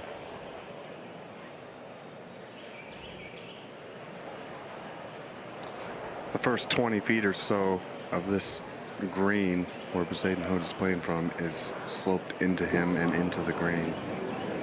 Going to need to land somewhere there with a little bit of loft, because once it crests over that ridge at 20 feet, it's just run straight away from him.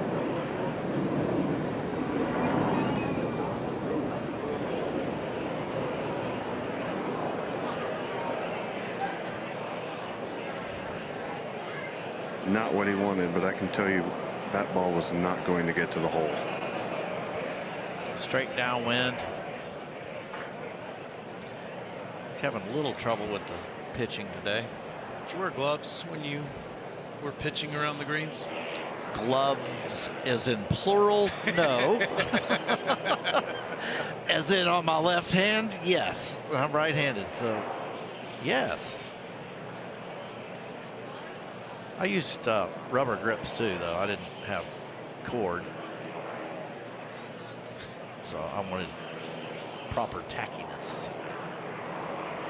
You probably have really soft hands too, Mark. Oh, they're still calloused up.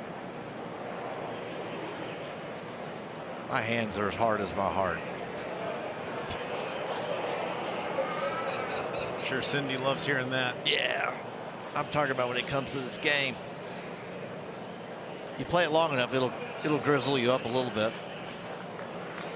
What I was going to say, though, I mean, these guys have had a little bit of a mixed bag today, but good scoring is available. And in true, I'm going to call it PGA Championship fashion, they haven't like made it by far the hardest, setup today. It's about like it has been, and there's plenty of birdie opportunities or hole locations you can get to. So I think that's pretty cool. Corey Connors 5 under through 15 today. There's a lot of players under par. Sam Burns 4 under playing the last.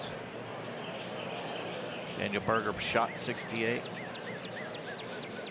Nikolai Højgaard shot 68. So you're telling me there's a chance? I'm telling you, there's some bad scores. There's some good scores and there's not too many bad scores today, to be honest with you. Highest number posted 76. That was in a speed racer mobile first off. So yes, should be an exciting afternoon. This is very quick.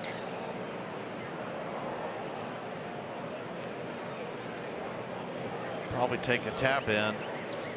There was nothing good about that. Poor read, poor speed.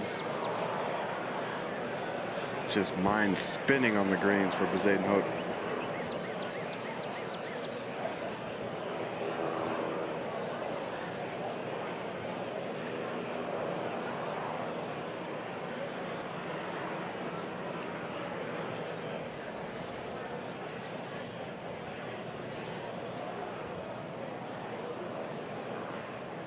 Still, every shot is precious.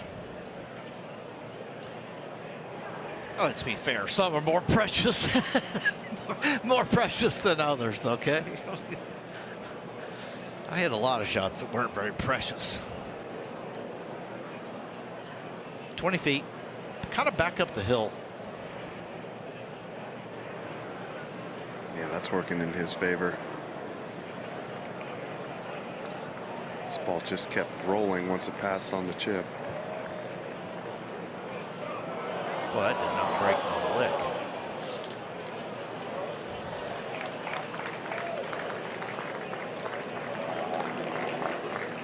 One over on his round, 3 over on his week.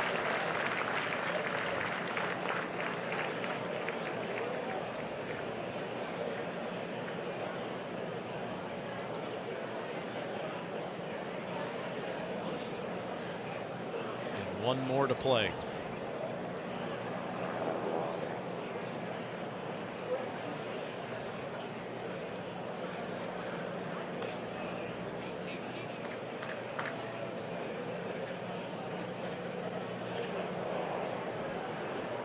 Should be moving just a little bit to his left, not a whole lot. 65th ranked player in the world.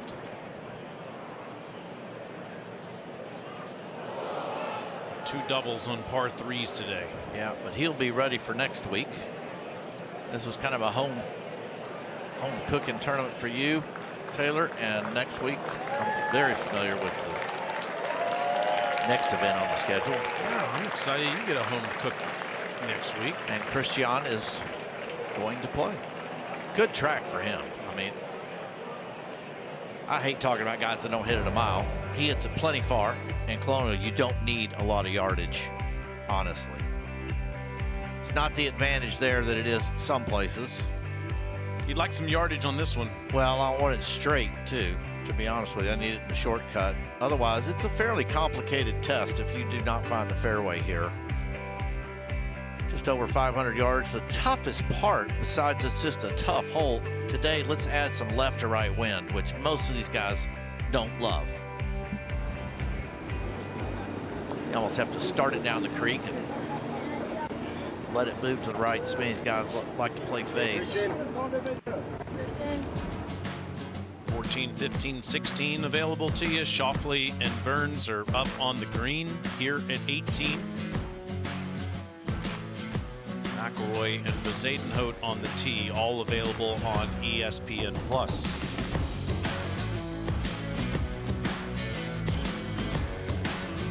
Reference the Charles Schwab Challenge Colonial that is next week on the PGA Tour. Webb Simpson, who lives here at Quail Hollow, is already on a plane headed there right now.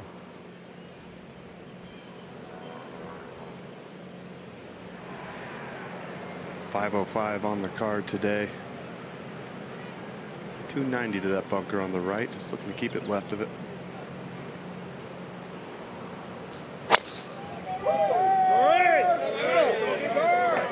Yes, sir. And dare I say past it? I'm going to bet that's past that bunker. Oh, yeah. Putt? Yeah. Straight across, left to right. 9 o'clock. Golf architect's worst nightmare.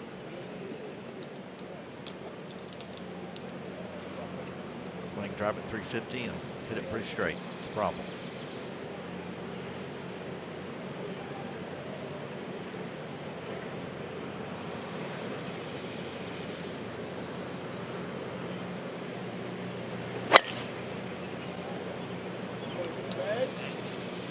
This also up the left side. It'll find fairway. Dial those up next week. He'll be in good shape in Fort Worth. Get that putter straightened out the next few days. One of the great walks in championship golf down the 18th at Quail Hollow Club.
What's about to happen here this afternoon?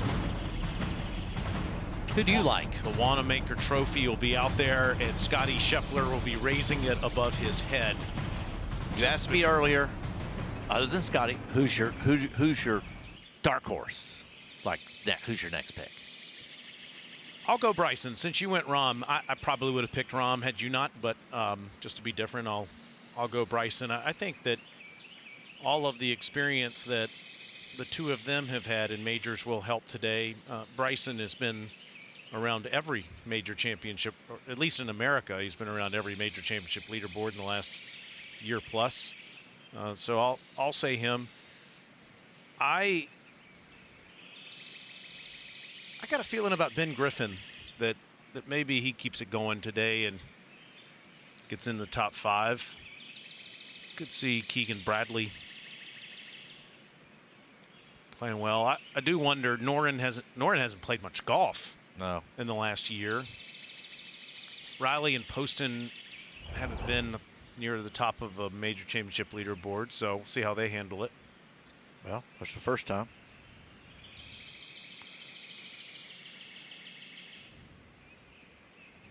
How about you, Dre? If it's not Scotty, who is it today?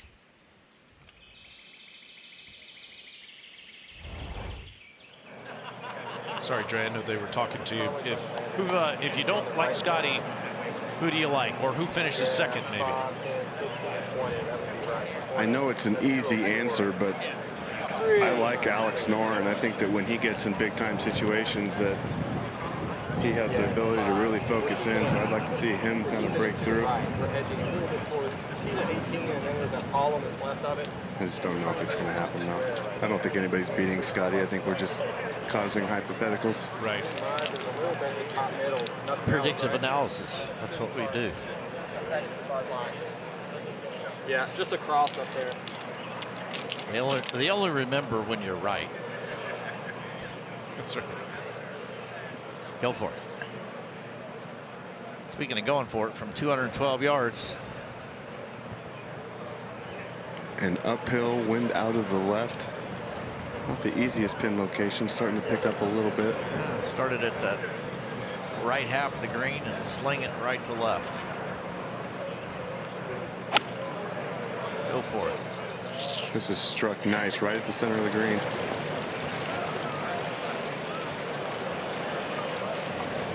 Trying to crawl back on there. It's a good shot. 40 feet right of the hole. Just under the hole.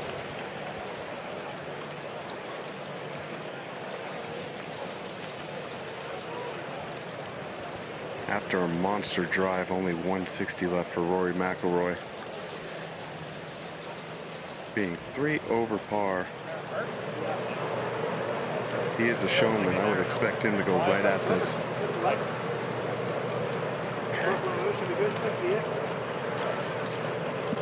Wind out of the left for a moment there. It felt like it was back into him. Took a little extra time.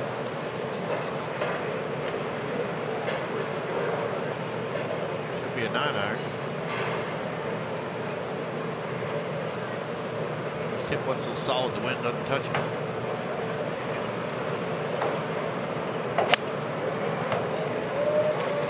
This is blocked just a hair. Hole high.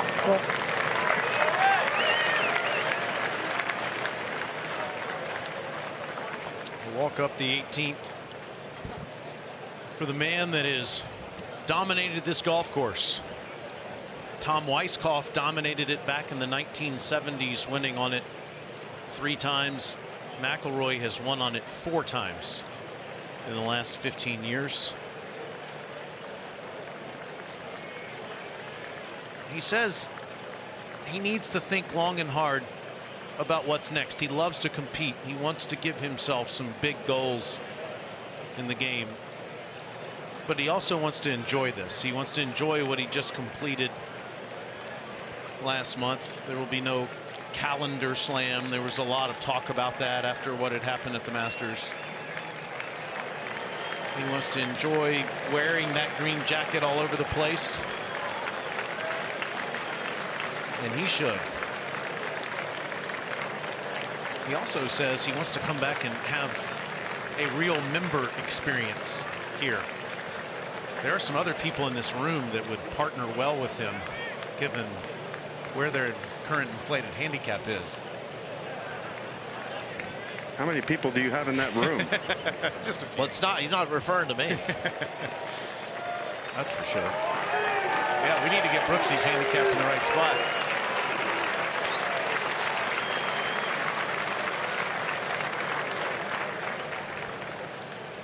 Shots and tees. That's all I need. Plenty of shots and forward tees. Y'all have 5 birds here? Oh, yeah. Okay, that sounds right. Well, I'm not letting you play from them, but yeah, we have them. Something just north of 6,000 yards is about right up my alley right now. Just north. Got a 3-4 combo for you.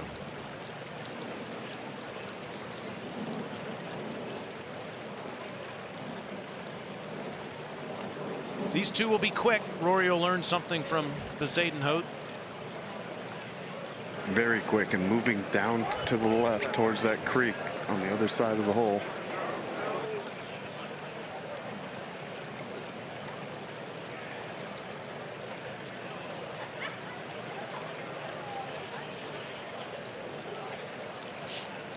Bezuidenhout made the Tour Championship on the PGA Tour last year. He's been a consistent world-class player. What's next is winning in this country and contending in these big events.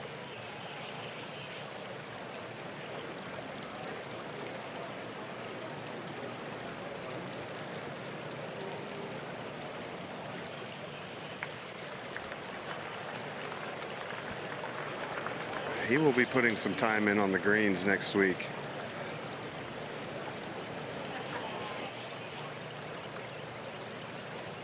Maybe around them too. Well, they're open tomorrow.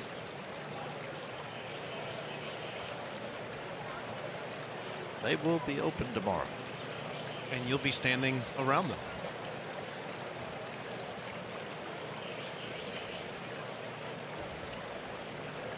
Yeah, we're owed a Mark Brooks party at your place. I don't have a home right now. I live on the road. You do have a credit card, though. All right, let's see if Rory can make some noise here before he heads south. He has done it here in the past. A lot of people around this 18th green right now.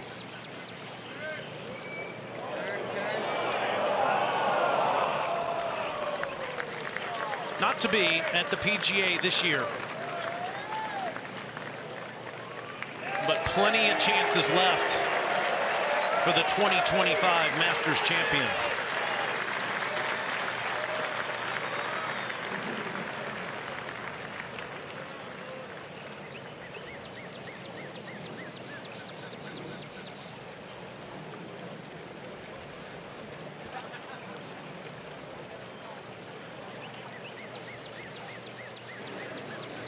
Just a little cleanup work here. Not a lot to this. Maybe just right center.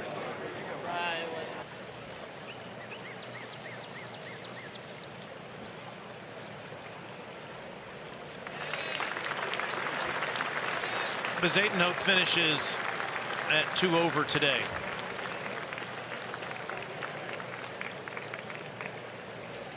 And that concludes our coverage. Andres Gonzalez, fantastic job out there, my friend. Thank you, Taylor. It was a ton of fun working with you this week. Mark, you as well. Thank you. Until next time. Yes, John thank Rahm you. and Siwoo Kim coming up next at 2:20 at the top of the hour. My good friend Will Haskett is in here and he is ready to call it on ESPN Plus. Brooksy, God bless you, my man. I love working with you. Taylor, thank you. I'm sure you're ready to take a break from me after 4 days. 30-year anniversary of your win next year. I can't wait to celebrate that. Oh, the big guy is coming in. Brendan DeYoung ready to climb into the booth for that coverage. All right, we'll do barbecue next year for that. Of the 2025 PGA Championship at Quail Hollow Club continues. John Rahm and Siwoo Kim set to tee off at 2:20. For Mark Brooks and Andres Gonzalez, for Joe Taylor, Chris Olmeyer, and our entire team, I'm Taylor Zarzer. Will, Brendan, and Ned Michaels with the call right after this short break.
A spectacular Sunday to crown the season's second major champion. The 107th PGA Championship rolling on here in the final round from Quail Hollow Club in Charlotte, North Carolina. It is the ticket in town today. Will there be a charge in 20 minutes? Jon Rahm and Si-Woo Kim put a charge in this golf course at various times this week. Rahm yesterday, brilliant. It was the brilliance, however, of Scotty Scheffler later that now has him 5 shots back. This duo looking to try and make a move. Will Haskett in with Brendan DeYoung. Ned Michaels will be out scouting this duo. Jon Rahm arrived at the practice facilities a little while ago, knowing he's probably, Brendan, going to have to do what he did yesterday if he's to give world number 1 a fight on the back nine. Yeah, he really is. He is a naturally aggressive player. We're talking about Jon Rahm right now. Naturally aggressive player, Will, and he's going to have to go out, and he's going to have to do it early. You know, comes in 5 shots behind. He's going to have to get off to a really fast start. And the same thing for Si-Woo Kim. Si-Woo Kim's never seen a flag he didn't like. We expect him to fire at everything. And you know what? Maybe something's going to come off for him. And why not? You know, we can see 65 or 75 today. That's what we're here for, right? To watch every minute of an interesting day, because if the goal is to win, you know you're going to have to do something special to make up that gap that you see there on the screen, especially the way the last hour of yesterday's round went for Scotty Scheffler really changed the tenor and tone of this tournament. And I looked at the pairing sheet, and this was the pairing that I circled. The Jon Rahm, Si-Woo Kim was the pairing I circled for the reasons we've just talked about. 2 naturally aggressive players, 2 guys that really can go low. They can make birdies in bunches. And I tell you what would be so much fun for us to watch is they make some birdies in bunches early and they start feeding off each other. Get that crowd behind them. You look at this leaderboard right now, Ben Griffin's 3 under through his first 6 holes. He's made a jump into the top 10. It's going to be hard to miss Jon Rahm today with that bright magenta hat on top of his head going through the final wedge warm-up on the range. And so because of that start, because of his natural aggressive tendency, he got off to the perfect start yesterday with a birdie at 1. What do you think his target is? What do you think his mindset is right now? This is a golf course. You can't be irresponsibly aggressive out of the gate on this golf course, but what is he thinking if he's to run down his 3rd major championship? Right now he's 5 shots behind Scotty Scheffler. Jon Rahm needs to be thinking, if I can be 3 shots behind Scotty Scheffler, maybe even 2 shots behind Scotty Scheffler by the time Scotty puts the peg in the ground to start. Give Scotty something to look at. Give him a little bit of scoreboard pressure. It's a little bit different when you're 5 shots back of that guy in Scotty Scheffler. Does that factor into the calculus for a comeback script for Jon Rahm against a player in Scotty Scheffler who's 7 for 7 now, the last 7 times he's led at the 54-hole mark of a major or a PGA Tour tournament? He's turned into an incredible closer in becoming the dominant force in the game. 100% it plays into it. And you know why Scotty Scheffler has become so efficient when it comes to closing is because he doesn't beat himself. He doesn't make mistakes. He doesn't make the soft bogey out there. And if you're a Jon Rahm, if you're a Si-Woo Kim, you cannot rely on Scotty to come back to you. You're going to have to go out there and get it. We've talked about how hard the beginning of this golf course is, but I will say that in this final round today, Brendan, it's a little bit more gettable than we've seen the first 3 days. 8 birdies at 1, 8 birdies at 4, 14 birdies at 2. If you're playing from the fairway, there's an opportunity for you to go out there today and do exactly what you're talking about and get off to that start that sends a message. You said it right there. It's imperative that you drive the ball well. The only way to get aggressive on this golf course right now, and especially these opening few holes, is you've got to play from the short grass. Very, very difficult to get the ball close to the hole from this rough. We've talked about it ad nauseum, the 5 inches of rain that we've had this week. Well, when you get 5 inches of rain and then you get some sunshine, all that rough does is grow. That rough has gotten so much thicker from the week start of the week. All right, one aggressive player to another as Rahm continues to warm things up on the range. That other is Si-Woo Kim, 29 years young. You can see him always with a smile on his face, always willing to have a conversation with everybody on the range. And this is an opportunity for him to have his best major finish. If you think about in his major career, 0 top 10s in his previous 31 major starts, just 6 top 25s. This is just the 3rd time he's ever made the cut at a PGA Championship in his 10th appearance. But all of a sudden he's in the mix. And if there's anybody that would sort of relish the opportunity to be a spoiler, it would be Siwoo Kim, who, by the way, when the President's Cup was here a few years ago, was kind of that spoiler, especially in Sunday singles. So why not a guy like Siwoo Kim? Yeah, why not? And the more and more that I get to cover Siwoo Kim, the more and more that I like him. The stories come out, some that are suitable for air, some that are not, but he's a fun-loving guy, and we talked about it at the Open there. He's a guy that will shoot at flags. He will go at every single flag stick, and if a couple of those start coming off, he is a guy that makes birdies in bunches. Absolutely, he does. His birdie average this year on the PGA Tour in the top 20 when it comes to that. He's also top 5 when it comes to hole outs. We saw the ultimate hole out from him earlier this week when he had the hole-in-one over at the 6th. So Siwoo Kim may be the #1 player on the leaderboard, the first page of the leaderboard, that could have that firework moment today. An eagle hole out, a pitch in, a chip in, something that brings some energy to the actual golf course, which he's going to need with that 5-shot deficit to the man at the top. The undeniable force that is in golf right now, 11 under par, that would be Scottie Scheffler.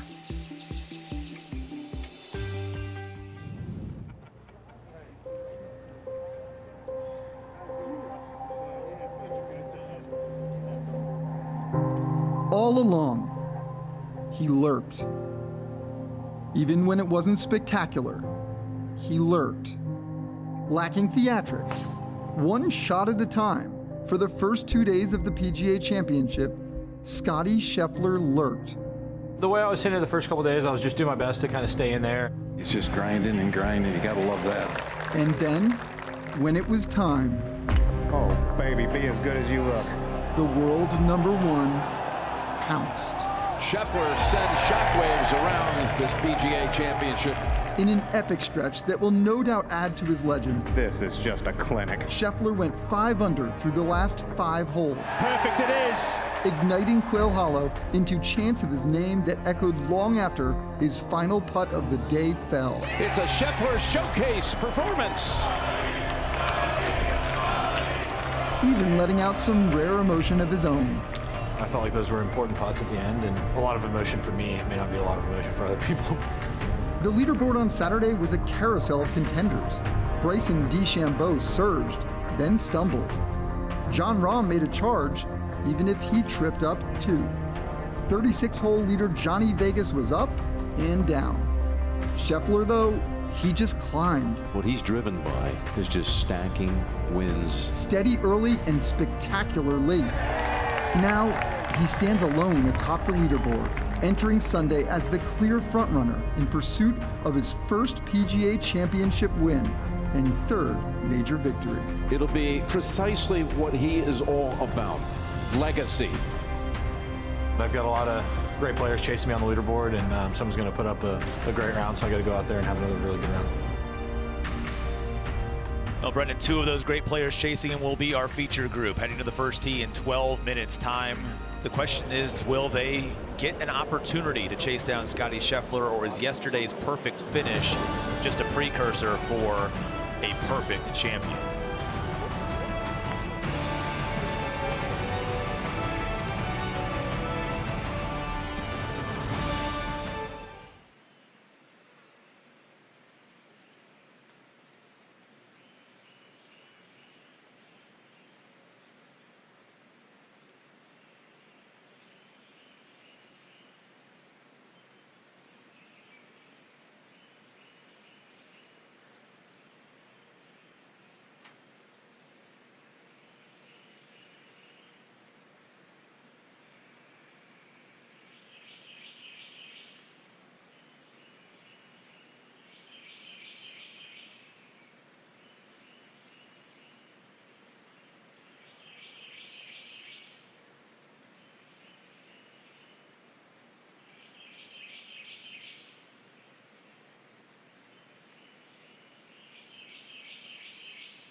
just a few hours left. For one man, today will be one of those memories that returns to him on his deathbed. I've got a lot of great players chasing me on the leaderboard. I got to go out there and have another really good round. Oh, he's got a shot at this tomorrow. For everyone else in contention, it will be a lost feeling that they can't quite reconjure, and an experience to learn from and also try to forget. You know it's just going to be a really good fight. Everybody's going to have their foot on the pedal, and when you see those big names and heavyweights up there, you're going to have to earn it. It's going to be nuts. It's a Scheffler showcase performance. Luminaries have been rising up the ranks here. Get your popcorn. You just have to play a great round of golf. It's what you dream of. This is why we play. You know what they say, never miss a Sunday show. It's the final round of the PGA Championship. ESPN Plus and the PGA of America proudly welcome you to the final round of the 2025 PGA Championship from Quail Hollow Club in Charlotte, North Carolina. What began as a wet week has turned into a sun-splashed Sunday, and with scores available on this golf course and the #1 player in the world atop the leaderboard, Sunday afternoon fireworks are in order here for this, the final round of the 107th PGA. I'm Will Haskett alongside Brendan DeYoung, and Ned Michaels will be walking along with our featured duo out in just